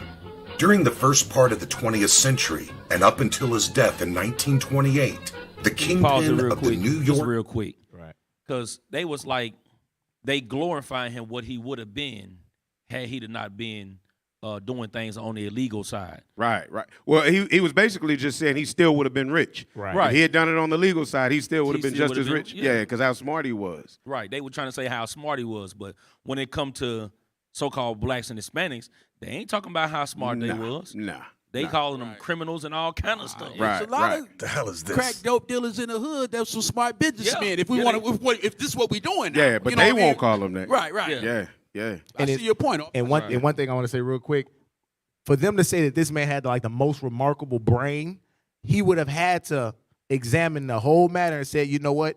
It's more profitable for me to do it this way as opposed to the legal way anyway. Right. And for him to understand. If he was so smart. Right. Yeah. He probably understood along that mindset, I'm not going to get punished for it anyway because, you know. Right. See, officer, they call let's let it play, y'all. Let's let it play. Yeah, we got a lot to get through in the second half. Go ahead. Underworld was not a street-tough gangster, but a refined gambler. His name was Arnold Rothstein. He was recognized by many, including Italian and Irish gangsters, as the pioneer big businessman of organized crime in the United States. So, again, the lie that the Italians were greater and more gangster than anybody was just cleared up. It said he was recognized by the Italians and by the Irish that he was a hell of a gangster, but he never put his hands in no dirt. He paid people to do the dirt for him. He was their banker, so when they needed money to get their stuff started up, they went to him. Amalek has always controlled the money, the media, and the narrative. That's always been their MO. And kept their hands clean. To this day. And they got them small hats on right now. Right. Yeah. Go ahead. Businessman of organized crime in the United States. For 20 years, the name Arnold Rothstein symbolized big-time gambling and big-time money. Residents in the Jewish community greeted him as AR, but his business partners and allies referred to him as Mr. Big or Big A. These titles pleased Rothstein, who prided himself in the fact that he was never indicted for the many crimes in which he was involved. His secret? He never became too closely involved in a racket. This is Amalek. So when you think of Jewish people, you think of people with the black hats and the black jackets and all. You don't think of mobsters and gangsters and racketeers and stuff of that nature, right? Right. But now we're bringing it out. Yes, it's coming out. It's coming out. And load your scriptures up, because we're gonna have to unload. We're gonna have to unload on all of this to bring the scriptures out to touch it. Let's go to the next video. So that's the intro to who Arnold Rothstein was. It shows that he was not somebody who demographically, as we read earlier, lived in a rough area, was poor, needy. No, he came from a rich family already, but he wanted more than what he was already given from his rich father with a business already established. All right, go ahead. Let the next one play. His secret? He never became too closely involved in a racket. He had a hands-off policy, usually fronting the money for a scheme. Rothstein's price for being the money man, the financial backer, was 90% of the take. He worked on a handshake, and if the end of 90% of the take. Wow. So that means whatever you made, if you went in there and hit a lick for $1 million, he wanted 900,000 of it, and you and whoever went with you had to split down the other 100,000. The hell is this? That was his take. Now, if you study and look at I don't want to say it's Talmudic, but they do have. I was reading up on it, and I should have pulled it out to bring it to clarify it. But 90% was a regular thing for them. That's their number for all things that they do. They want 90%. So that's why when you look at the music business, the movie, all of those industries, they rob you and give you the bare minimum. 90% is a very regular number in Amalekite mathematics and business. That's why they keep the distribution. Yes. The whole matter. That's why. No. What was you going to say? No, I was like, you hear these mob movies, they talk about a VIG. They're going to put a VIG on you, and kind of put me, when you keep hearing about I think it's Sam Ross thing from Casino, right? De Niro This is who Casino. Yes. That was the character they used. This is what it's established on. But remember, in that movie, they did say that he was a Jew. Yeah. Right? They called him a Jew. But they made everybody else in the movie Italian. And that's not true, because Meyer Lansky is Amalek. He's a Jewish guy. Right. Meyer Lansky and a few others. We'll go through them. Go ahead. Yakub, this is not new. They always use an assumed name. Yes, always. Because Lansky is not an Amalekite last name. Go ahead. was 90% of the take. He worked on a handshake, and if the individual who ran the scheme didn't pay up, Big A had an army of well-paid ruffians, thumbbreakers and gunmen who protected his interest. It was the Roaring '20s and the advent of Prohibition. Rothstein financially backed several New York gangsters, giving them their start in the big leagues of the underworld. These included Jack Legs Diamond, Waxy Gordon, and Oni the Killer Madden. He also helped launch the careers of Frank Costello, Meyer Lansky, Jacob Little Augie Origin, and the future rising star of the syndicate's Murder Incorporated, Louis Lepke Buchalter. Paul. These Murder Inc. Murder Inc. Wow. Do y'all see the tie today? Yes. To today? Yes. Everything that they did, we emulated in a later time. But the entire culture that we have called rap culture and gang culture comes from this mentality. They laid the blueprint for how we would move in this time. Bring it out. They laid the blueprint. But we're the ones that catch the brunt end of it. All right? The hell is this? So you heard all of the names. Again, when you go through and you hear these names in movies, again, they're painting the picture like this is all Italian mafia until you start to go and do the research and you realize, wait a minute, these is all Jewish cats. Bugsy Siegel. Bugsy Siegel is Jewish. Right. Jewish. Al Capone. So there is a book called the Kosher Capones. Because like the Italians have the La Cosa Nostra, they have the Kosher Nostra. It sounds very similar. But there's evidence that I read of some of the Italian gang members actually going through a small town in Italy before coming to America and having their names changed to Italian names and then coming to America as Italians. That's so Amalek. Right. So we're still not 100% true if everybody with the Italian name is really Italian, because we just heard the mobster on video say what? That they all the same. That y'all descendants of us. So we're going to have to just say they the devil. Right. Yes. And that just clears it all up. Right. Whether they're Italian or Jewish or synagogue Irish or whatever. Italian, Russian, or Ukrainian, you're the devil. Hey, I'll give you one. I'll give you another one. Italian would be who? The Romans. The Romans. Who was Herod? A Roman. Herod? No, Herod was Greek. He's Idumean. He's Greek. Or these are the Amalekites. Amalekites and Romans together, again, in one place in America, ruling mob culture. Greco-Roman. The Greco-Roman era all over again. Wow. That's deep. Nothing new all under the over sun. again. Nothing. The eighth, matter of fact, let's bring that out in Revelations. The eighth is of the seventh. The eighth is, you know what I want? You know what I'm talking about? It's in Revelations. The eighth head is of the seventh, or the eighth that is, but is not. Is that Revelation 11? Oh, yeah, Revelation 17 and verse 11. 17, that's it, 17, yep.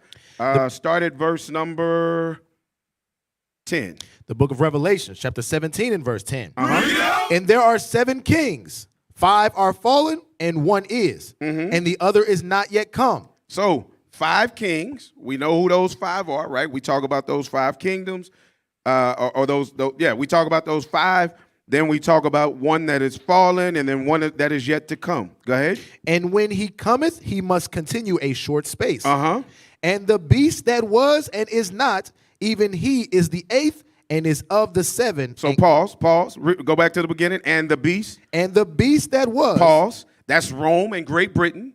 That's the beast that was. Go ahead. And is not. And is not, meaning they were not yet formed. Go ahead. Even he is the 8th. Even he is the 8th.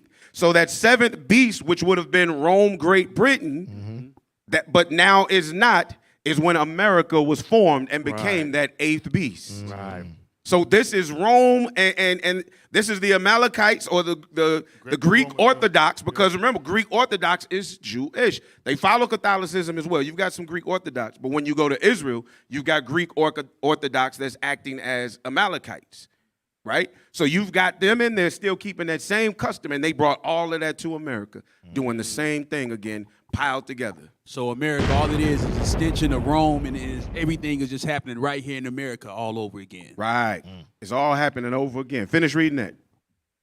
And is of the 7th. And is of the 7th, meaning it came out of Rome or Great Britain. And goeth into perdition. And it's going to be destroyed. All praise. We're going to expose this thing. Let's let it play. It's being destroyed tonight. That's right. Let it play. Or is that the end of this? No, some more. Okay, some more. Go ahead. Lucky Buckle. All right, let's go to the next video. So Lucky Buckhalt.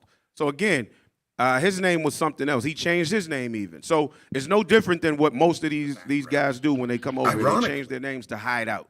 Go ahead.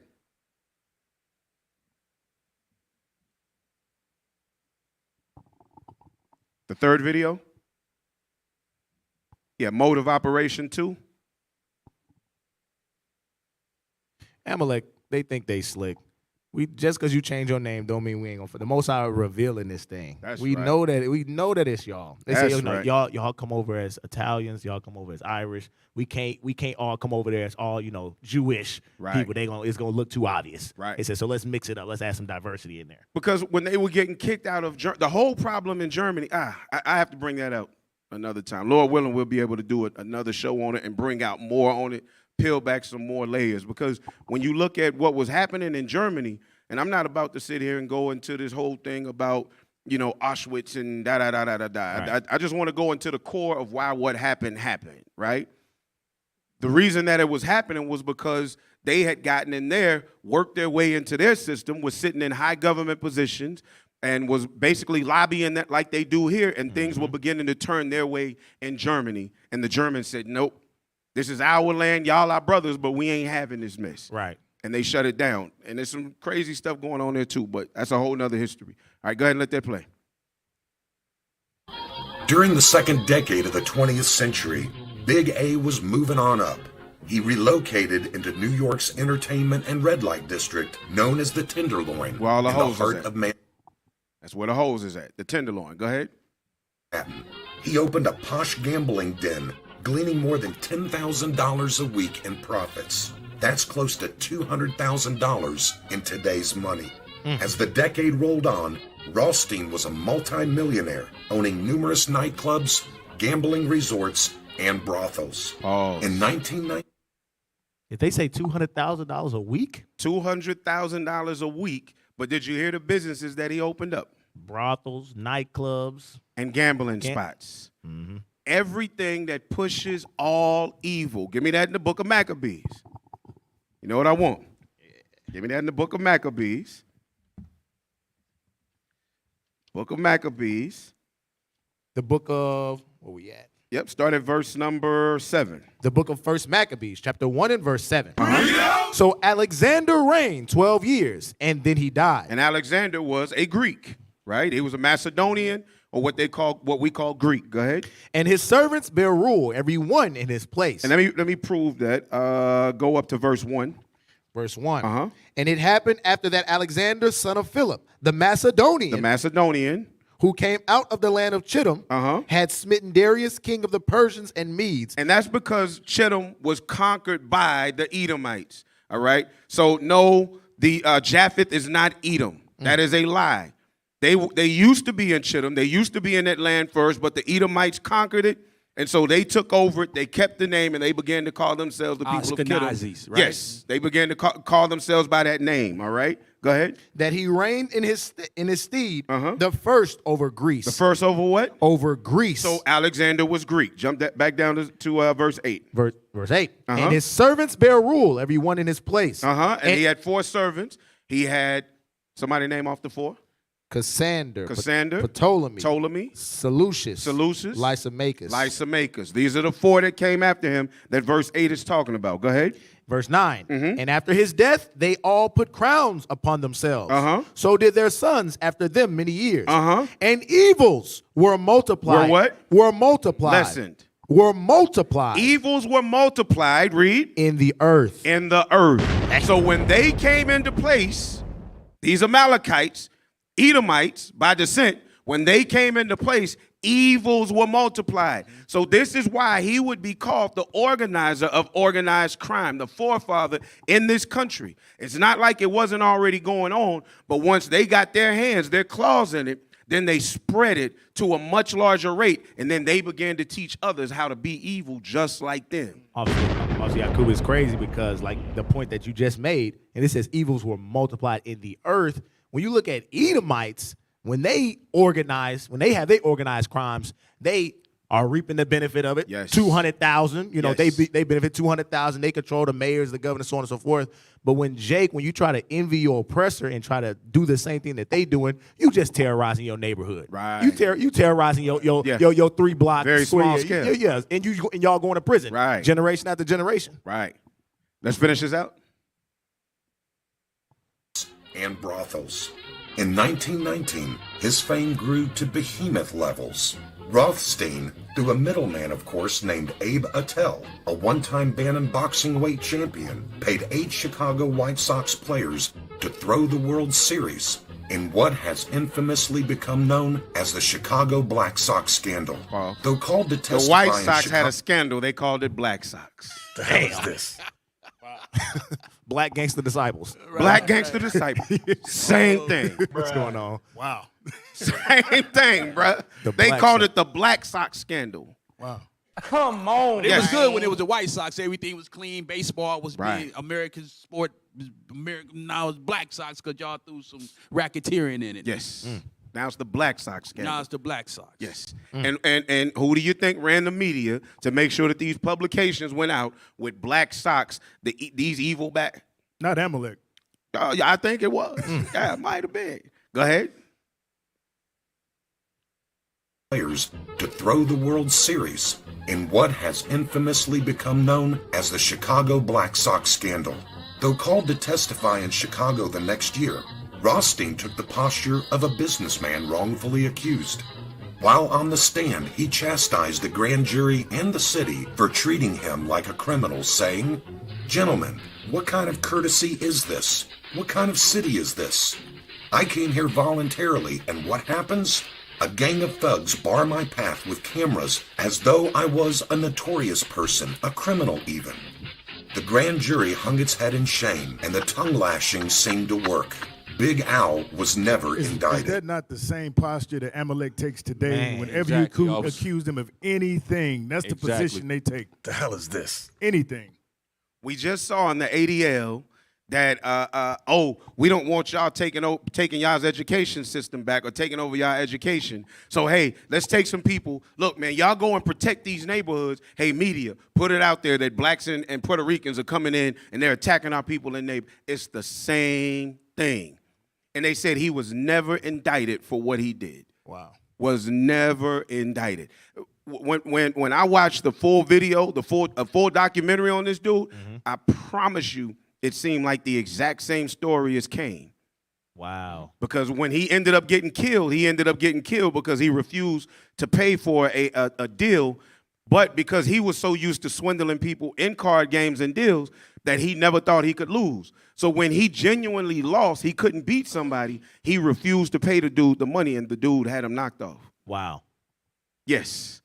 It's just like that story of Cain. I'm going to put a mark on you, nobody touch you. And then next thing, here go your grandson or great-grandson come through and he knock you off. This remind me of the movie that Adam Sandler did, one of the last ones, The Jewel. Yeah. Whatever the case is, yeah. You ain't seen it? Nah, I ain't seen it. Man, Oh, you got to watch it. You got to watch Jewel? it. Yeah, Okay. The Jewel. It's called The Jewel. Something like that. Yeah, Sacred he Jewel. was a jeweler. Yeah, yeah. Okay. Amalek. Yeah. But on the same. Kevin Garnett was in the movie. Yeah, all the Jakes. Wow. All the Jakes got their jewelry from him.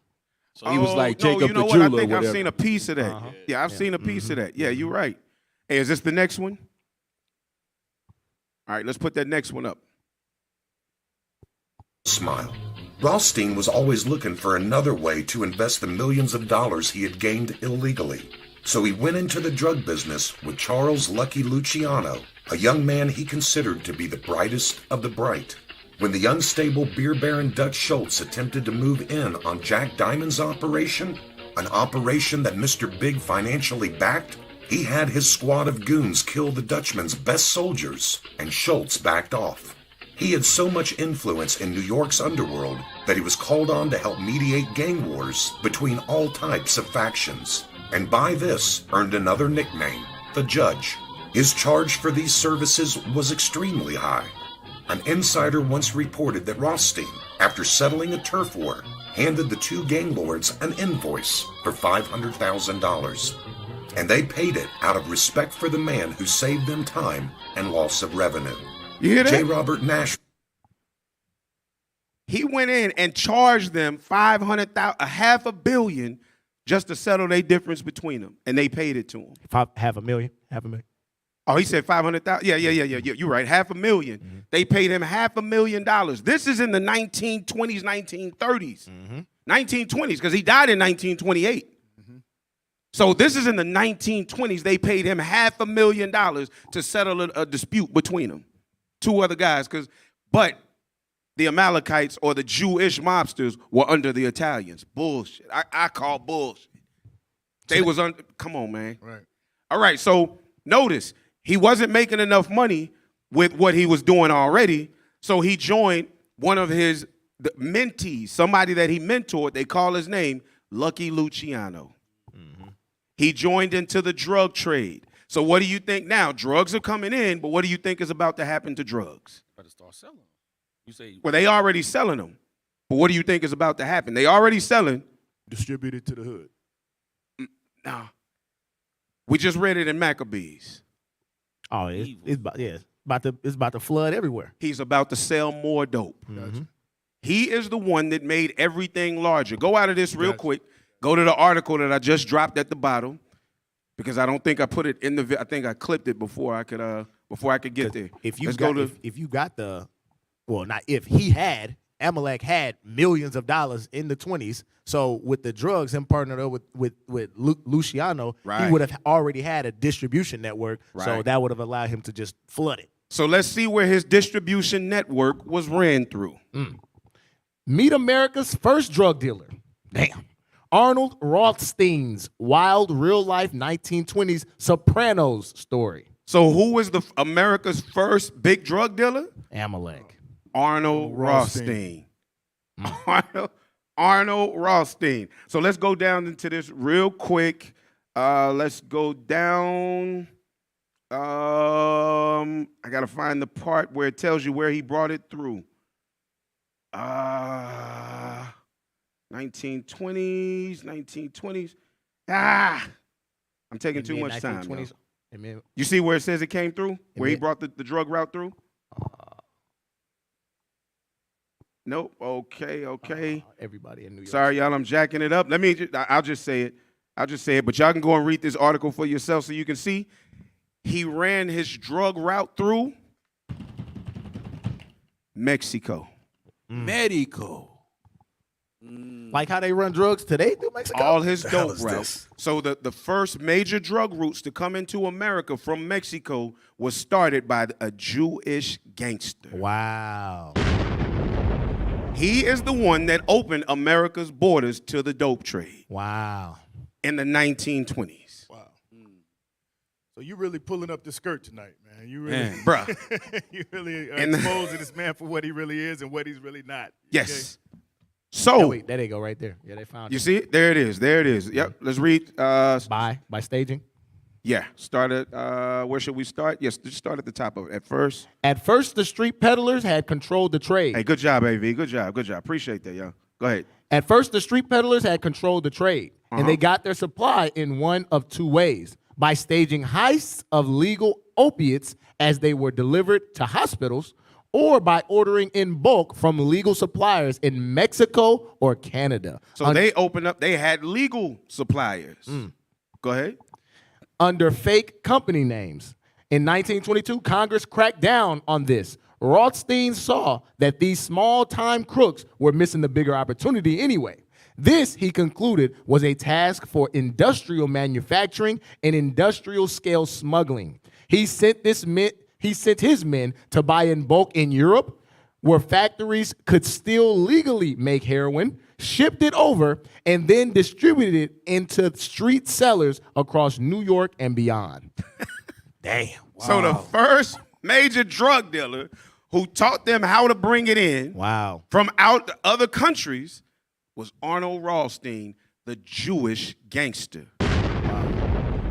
So Al Capone and them guys in Chicago, Detroit, Cleveland, all of them other gangs that was all of them got it through him. He was the supplier. Now, there's a movie that came out some years ago. We all watch it, right? We're going to read about it in a minute. But just pay attention. I'm going to go outside the country, and I'm going to find a way to supply the country with the biggest smack shipments that I can find. Y'all know who that is, huh? Yeah. Frank Lucas. Frank Lucas, yeah. Nothing new under the sun. But niggas for so long have been down that we begin to look at the attitudes and the activities of our oppressor and chase after it, forgetting that this is the oppressor's system and we'll never get out of it what they got. Right. Never get out of it what they got. Envy thou not the oppressor and choose none of his ways. None of them. But we do, though. We do, all the time. All the time. All right, let's go back to the videos, y'all. Let's go back to the videos. That's what's causing our downfall. Because we keep trying to play their game. We just got to, man, we got to come back to God. That's the only way we're going to win. That's the game we supposed to play right here. That's right. That's right. All right. Focus on being us, right? Focus on being us. Let's go ahead. Earned another nickname, the Judge. His charge for these services was extremely high. An insider once reported that Rothstein, after settling a turf war, handed the two gang lords an invoice for $500,000. And they paid it out of respect for the man who saved them time and loss of revenue. J. Robert Nash writes, he always carried no less than $200,000 in fresh, crisp $1,000 bills. Behind him, protecting AR against... It's a fresh, crisp $1,000. I ain't never even seen $1,000 bill, Right. right? He got 200 $1,000 bills The in hell his is pocket. this? In his pocket, fresh, crisp. And they used to have $500 bills, $1,000 bills. Man. So this is And where Monopoly. so No, real life. so this is where our brothers that be in these entertainment industries like rap, boxing, that's where they get this carrying around duffel bags full of money, just wasting it. Right here. But I'm assuming they ain't running around on $200,000. You know. Nah. Wow. But his money was backed by gold. Back then, huh? Hey, let that sink in. Wow. Go ahead. To rob him were several well-armed bodyguards. Rothstein became so rich that he couldn't invest his money fast enough. So he began lending money to politicians, police captains, judges, government officials, anyone who had a position of authority. Wow. All the hell ones is that were this? standing up there with Jerry Jones, he was giving them money. You know what I mean? Those type of the real gang bangers. Those the real gang bangers right there. Real gangbangers. So now, when you're looking at what a true gangster and gang member is, this is where it comes from. Yeah, because if he loaning them money, he basically the puppet master. Yes. He basically calling the shots. Yes. What laws to pass, this, that, and the third. Right. You know, I might be able to respect GD folks or Vice Lord if they had an enterprise such as that. what type of enterprise you see these brothers doing? They robbing each other. They robbing the next block. Right. People look like them. Right. Now, here's what's funny, because this is a theme for them as a people, right? Let me see if I can find. Go ahead and play that next one, and I'm gonna try to find this. I'm gonna try to find this quote so y'all can see where where this quote comes from and how deep it runs within them. Lending money to politicians, police captains, judges, government officials, anyone who had a position of authority. And Rothstein didn't care if they never paid it back. They could work off what they owed him in other ways, with favors. If any of his men had been convicted and sent to prison, he would call on a judge or a politician who owed him money, and the would-be convict would find himself back on the street. In other instances, AR could get indictments quashed and charges against his men dismissed. By 1928, Arnold Rothstein was 46 years old and owned Broadway as well as most of the city. But then something strange happened to the man who had the Midas touch. All of a sudden, he couldn't win. He couldn't win at anything. It's a dirty game. Yes. It's a dirty game. Yes. Go to Habakkuk 2, what's that, 2 and 14? When they say their souls is not upright in them? Habakkuk 2 and 4. 2 and 4. Yeah, read Bring that it for me. out. So that's always been their goal, man, to do evil, wicked stuff because it's in them. You know what I mean? Their souls ain't right. And what we do, we pick up right after them. Right behind. This is the book of Habakkuk, chapter 2 and verse 4. Behold, his soul which is lifted up is not upright in him. These folks ain't right. They never been right. Anytime when somebody can put somebody on a slave ship and finance it, you know what I mean, and put insurance on a slave and insurance on a ship, and then once they get off the ship, they're on those same slaves, man, those folks ain't right. Whip you, beat you, rape your people. Come on, man. These folks ain't right. Right. You know what I mean? It's Right. just they spirits ain't right, bro. Yeah. At all. Hey, bring up. I just posted that picture in there. So what I want y'all to see is everything that seems so casual. We see it on a day-to-day basis. We hear it in the music. We see it on TV. A lot of us who got caught up in those lifestyles were chasing this behind what they set up as a culture. This is why we teach, and y'all get upset with us when we teaching it and we saying it. We don't have a culture in America. We as Black, Hispanic, and Native American people were given our culture. Right. By the devil. So any of y'all that are still falling into this mentality, this covetous, murderous, evil mentality, you are envying the oppressor and a child of Satan. Right. Because it is them that set it up. Plain and simple. Yep. Plain and simple. So this is what Meyer Rothschild said, and this is it in the early 1800s. Read that.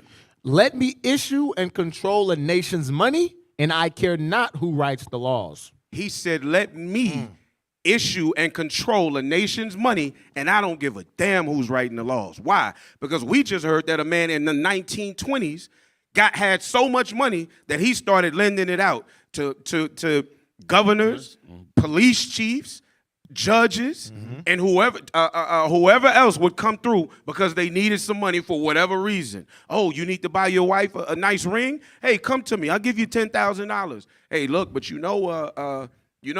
when Lucky gets locked up, then I'm gonna need you to fix that for me, right? I'm gonna need you to turn the other way when that Valentine's Day hit goes on, right? I'm gonna need you to, I need you to look the other way. So, and to have a mind like that, you're not just waking up and just thinking of something like that. Right. You've been planning. Yes. Oh yeah. This for a long time. Yes. Let me get the scripture real quick. Micah 2 and verse 1. Micah chapter 2 and verse 1. Bring it See, out. these people, they think on a deeper level than what we be thinking on. They think on how they can be the like I said earlier, the puppet master. Right. And in doing that, they know, okay, the money. The scripture tell you that money is a defense. Right.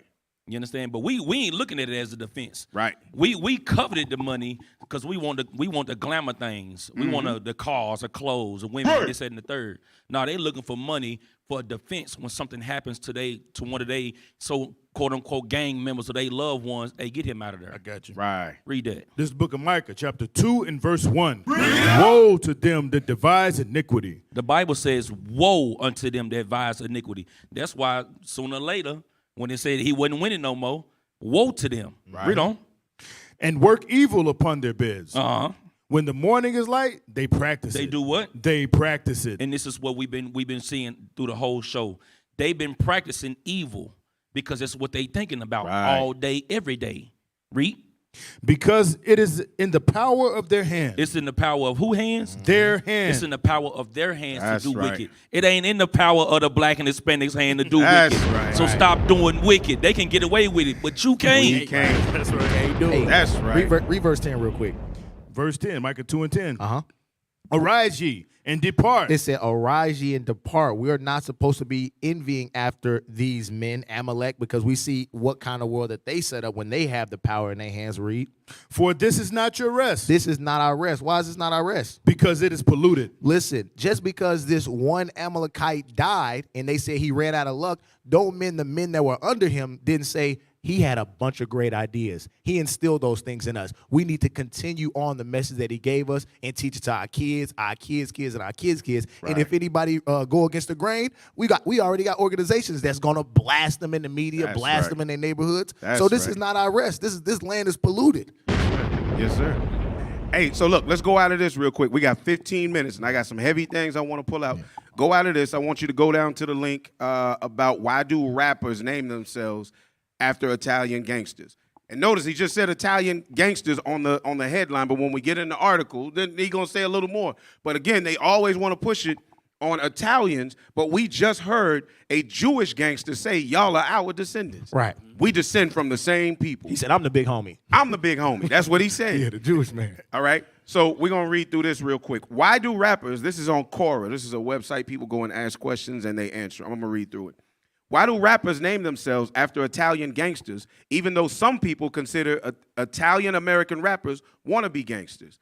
All right, let's go down. Aaron Ellis, to his, yep. What you're describing is a common feature in the subgenre of hip-hop called mafioso rap. So that's where you look at Nas and Biggie and all of them that was going in and they were rapping like Cool they G were. rap and all those Right, guys. right. Mafioso rap. Like they were mob. Yeah, the firm. There you go. The firm. Exactly. AZ. It's because of a subgenre of hip-hop called mafioso rap, which falls under the umbrella of gangster rap. This includes the rappers who tell stories that in some way glorify the lives and lifestyles of organized crime figures. They typically reference or even name themselves after real figures like John Gotti, Yo Gotti, Pablo Escobar, Nas when he was Nas Escobar, George Machine Gun Kelly Barnes, Machine Gun Kelly, Sam Giancana, Cool G Rap as his alias Giancana, and Al Capone, Capone and Noriega. And you know Cool G Rap, know he an Israelite, right? You know that, right? Yeah. All praise. Yep. But sometimes it could be a fictional figure, like from the movie Scarface. Tony Scarface Montana influenced Scarface and French Montana, while Alejandro Sosa influenced the name of AZ and others. So remember, AZ, he was the big drug dealer that was in Harlem, the movie Paid in Full. But then also you had AZ, the rapper, Rap with Nas, part of the firm with Foxy Brown. Sugar Hill, baby. Sugar, right. And King of New York. Who was that? Frank White. Notorious Biggs, sometimes called himself Frank White. So why name oneself after an Italian mob boss? There are a few reasons. Image. Damn. First thing online is image. Image. Because which image has affected our people the most on earth? White Jesus. White Jesus. Damn. So the reason that they're taking on these names is because the image of these people is stuck in their head as being obtainable to them because they don't know that they're Israelites. They think that they're Americans. Wow. They think that they can be just like him, even though everything we see in this country tells us we can't be nothing like them. So with that image, a spirit came up on them. With that image, a spirit came up on them. Yes, sir. So image. By assuming the name of a notorious figure, rappers create an image for themselves. So let's go down to the next one. Catchy names. Lucky, Lefty, The Dapper Don, Bugsy, Two Knife, Babyface, Bumpy, Trigger Mike, The Ant, Kid Dropper, Whitey, Legs, Cherries, Pudgy, Squint, Babe. So we want to put ourselves under names like this because it sounds cool. Catchy names. Parallels. Many gangster rappers, especially the guys who have a history with gangs and incarceration, see kindred spirits with Italian mobsters. Hold on. But Amalek just said he prided himself throughout his whole life. He never went to prison. Right. He never got incarcerated. And he said whenever one of his men would go, since he had the other police chiefs, so on and so forth, in their pocket, you got to do a favor for me. A strong delusion. So, Jake, what you... A strong delusion. All right, so let's go out of this. This is the tie. Hold on real quick. Hold on real quick. This is the tie to how all of this gang and mob culture, this murderous spirit, has now affected us as a people.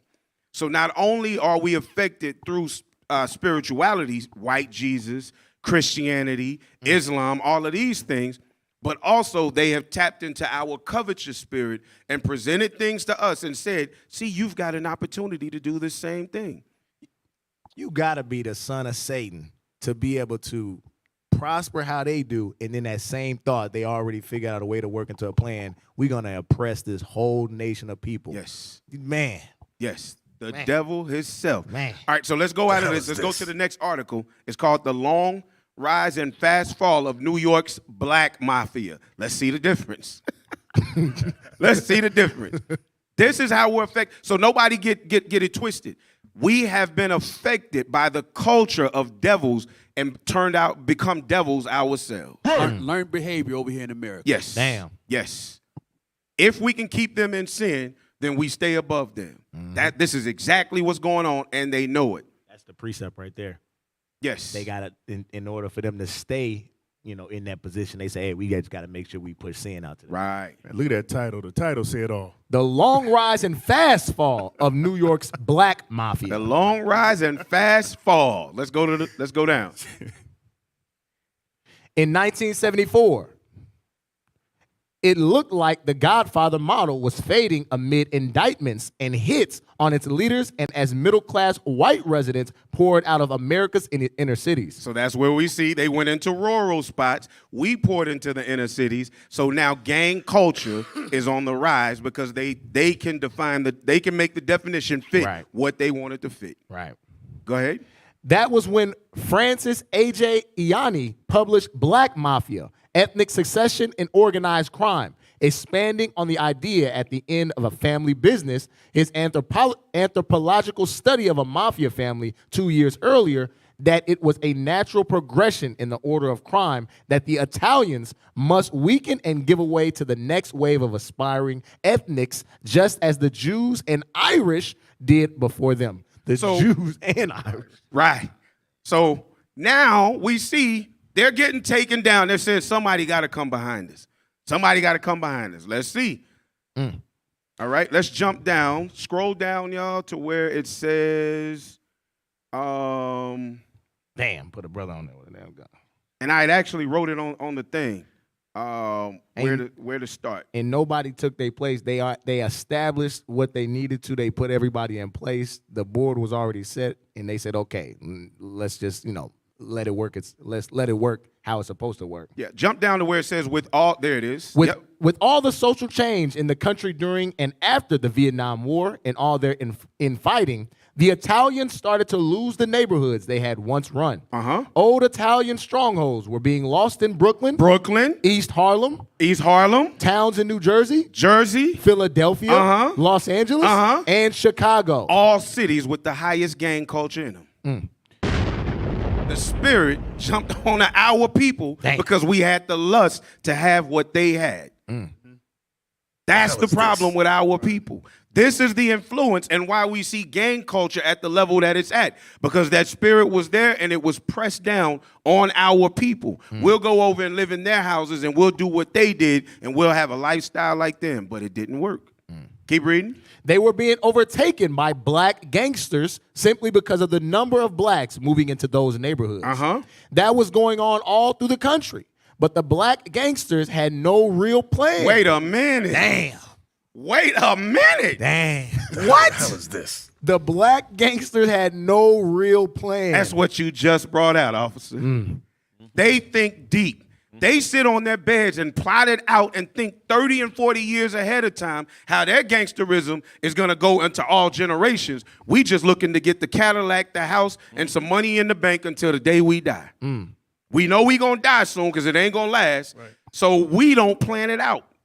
Keep reading. Can I pull a scripture real quick? Real quick. Proverbs 29, verse 18. Although this is in wickedness, watch what the Bible say about this, because the Edomite said, the black people came in and they didn't have no real plan. At the beginning, it says the rise of a black mobster in a very quick fall, something like that, right? Yes. Read Proverbs chapter 29, verse 18. Where there is no vision, where there's no plan, the people perish. That's it. We can go back to the office. Yep. There it is. That was going on all through the country. But the black gangsters had no real plan, no family long-term goal as to what they were going to do beyond the moment. The Black Mafia became an ad hoc mob and dealt with everything in the moment. They had no 5-year plan like real successful mobsters like Meyer Lansky, Jewish, and Frank Costello, Italian. You cannot run a successful organized crime racket without a plan. Stop trying to do it, dumb Damn. nigga. You are not as smart as that. This is what they're mocking our people, because even in evil, they like y'all are still monkeys. This is an astonishment. Wow. This is an astonishment. This is a mob mindset. This is a murderous mafia mindset, but it does not work for us because God did not put this spirit on us. This is not what we're supposed to be doing. So it's not going to work. So all of those idiots that think if we get our finances together, then we'll be good in America. No, you won't. Because you ain't got a plan. Because you ain't got a plan. And if Amalek, this is not our rest. And because Amalek was making millions and millions of dollars 150 years ago, they already got everything covered. Right. You cannot make enough money, as we see right now. You can't even make enough money legally, like Kanye, like Ye, in order to even change anything. So damn sure ain't gonna do it illegally. Here's what's crazy though, is they want to look at everything based on finances, right? And then they talking about voting. Right? So we see that they had money, they put people in positions and places, they paid them off, and so they got favors and they boomed, right, in the 1920s. Right. Also in the 1920s, like we talked about last week, is when they started destroying all of the successful black communities. But we're going to leave that for go back and watch last week. So the same time that they were building up, they were tearing us down, knocking us down, and they were putting in place a lot of evil. We wanted the notoriety that came with the evil, so we began chasing behind it as they were being knocked down in the 70s. But they have been doing this since the 1820s. Right.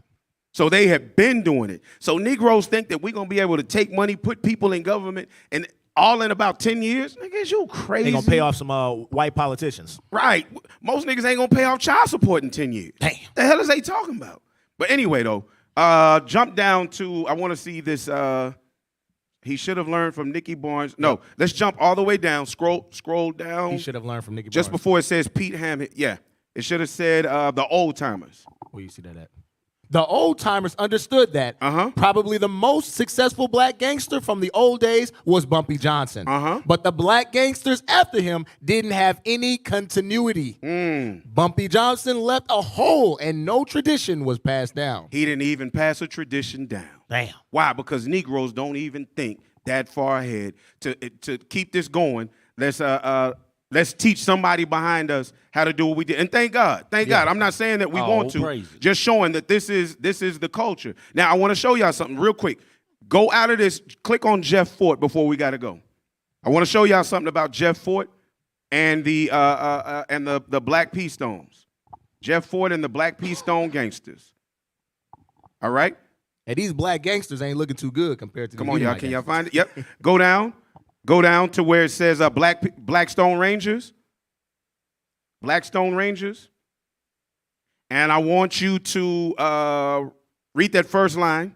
Around 1959, Fort and Hairstone formed the Black Stone Rangers gang at St. Charles. The Black Stone Rangers originated as a small youth gang along Blackstone Avenue in the Woodlawn area, assembled to defend themselves against other gangs in the South Side. So it was started the exact same way, right? Go down to the last sentence in this. The gang also? Yes. The gang also received support from a Presbyterian minister. Wait. They received support from who? A Presbyterian minister. From a Presbyterian minister. Read. Reverend John Fry, who advised Hairstone and Fort how to manage their organization. The same thing. Wow. It was the Christian church that taught niggas how to be more niggerish. Dang. Wow. Dang. Not how to clean up their act. Wow. Hey, it's so much more that I could bring out, man. Right. We not even touching everything. Hey, we man. knew Christianity had to come in somewhere. Right.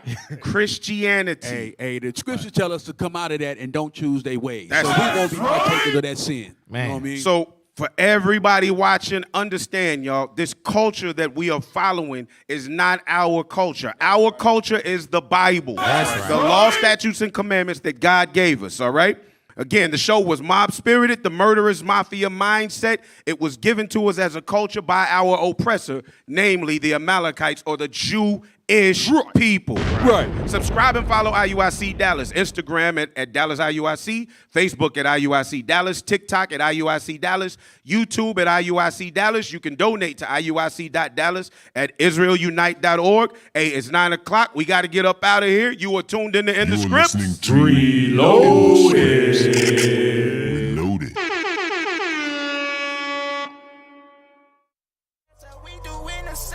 And one thing that we live by, keep our name about your mouth,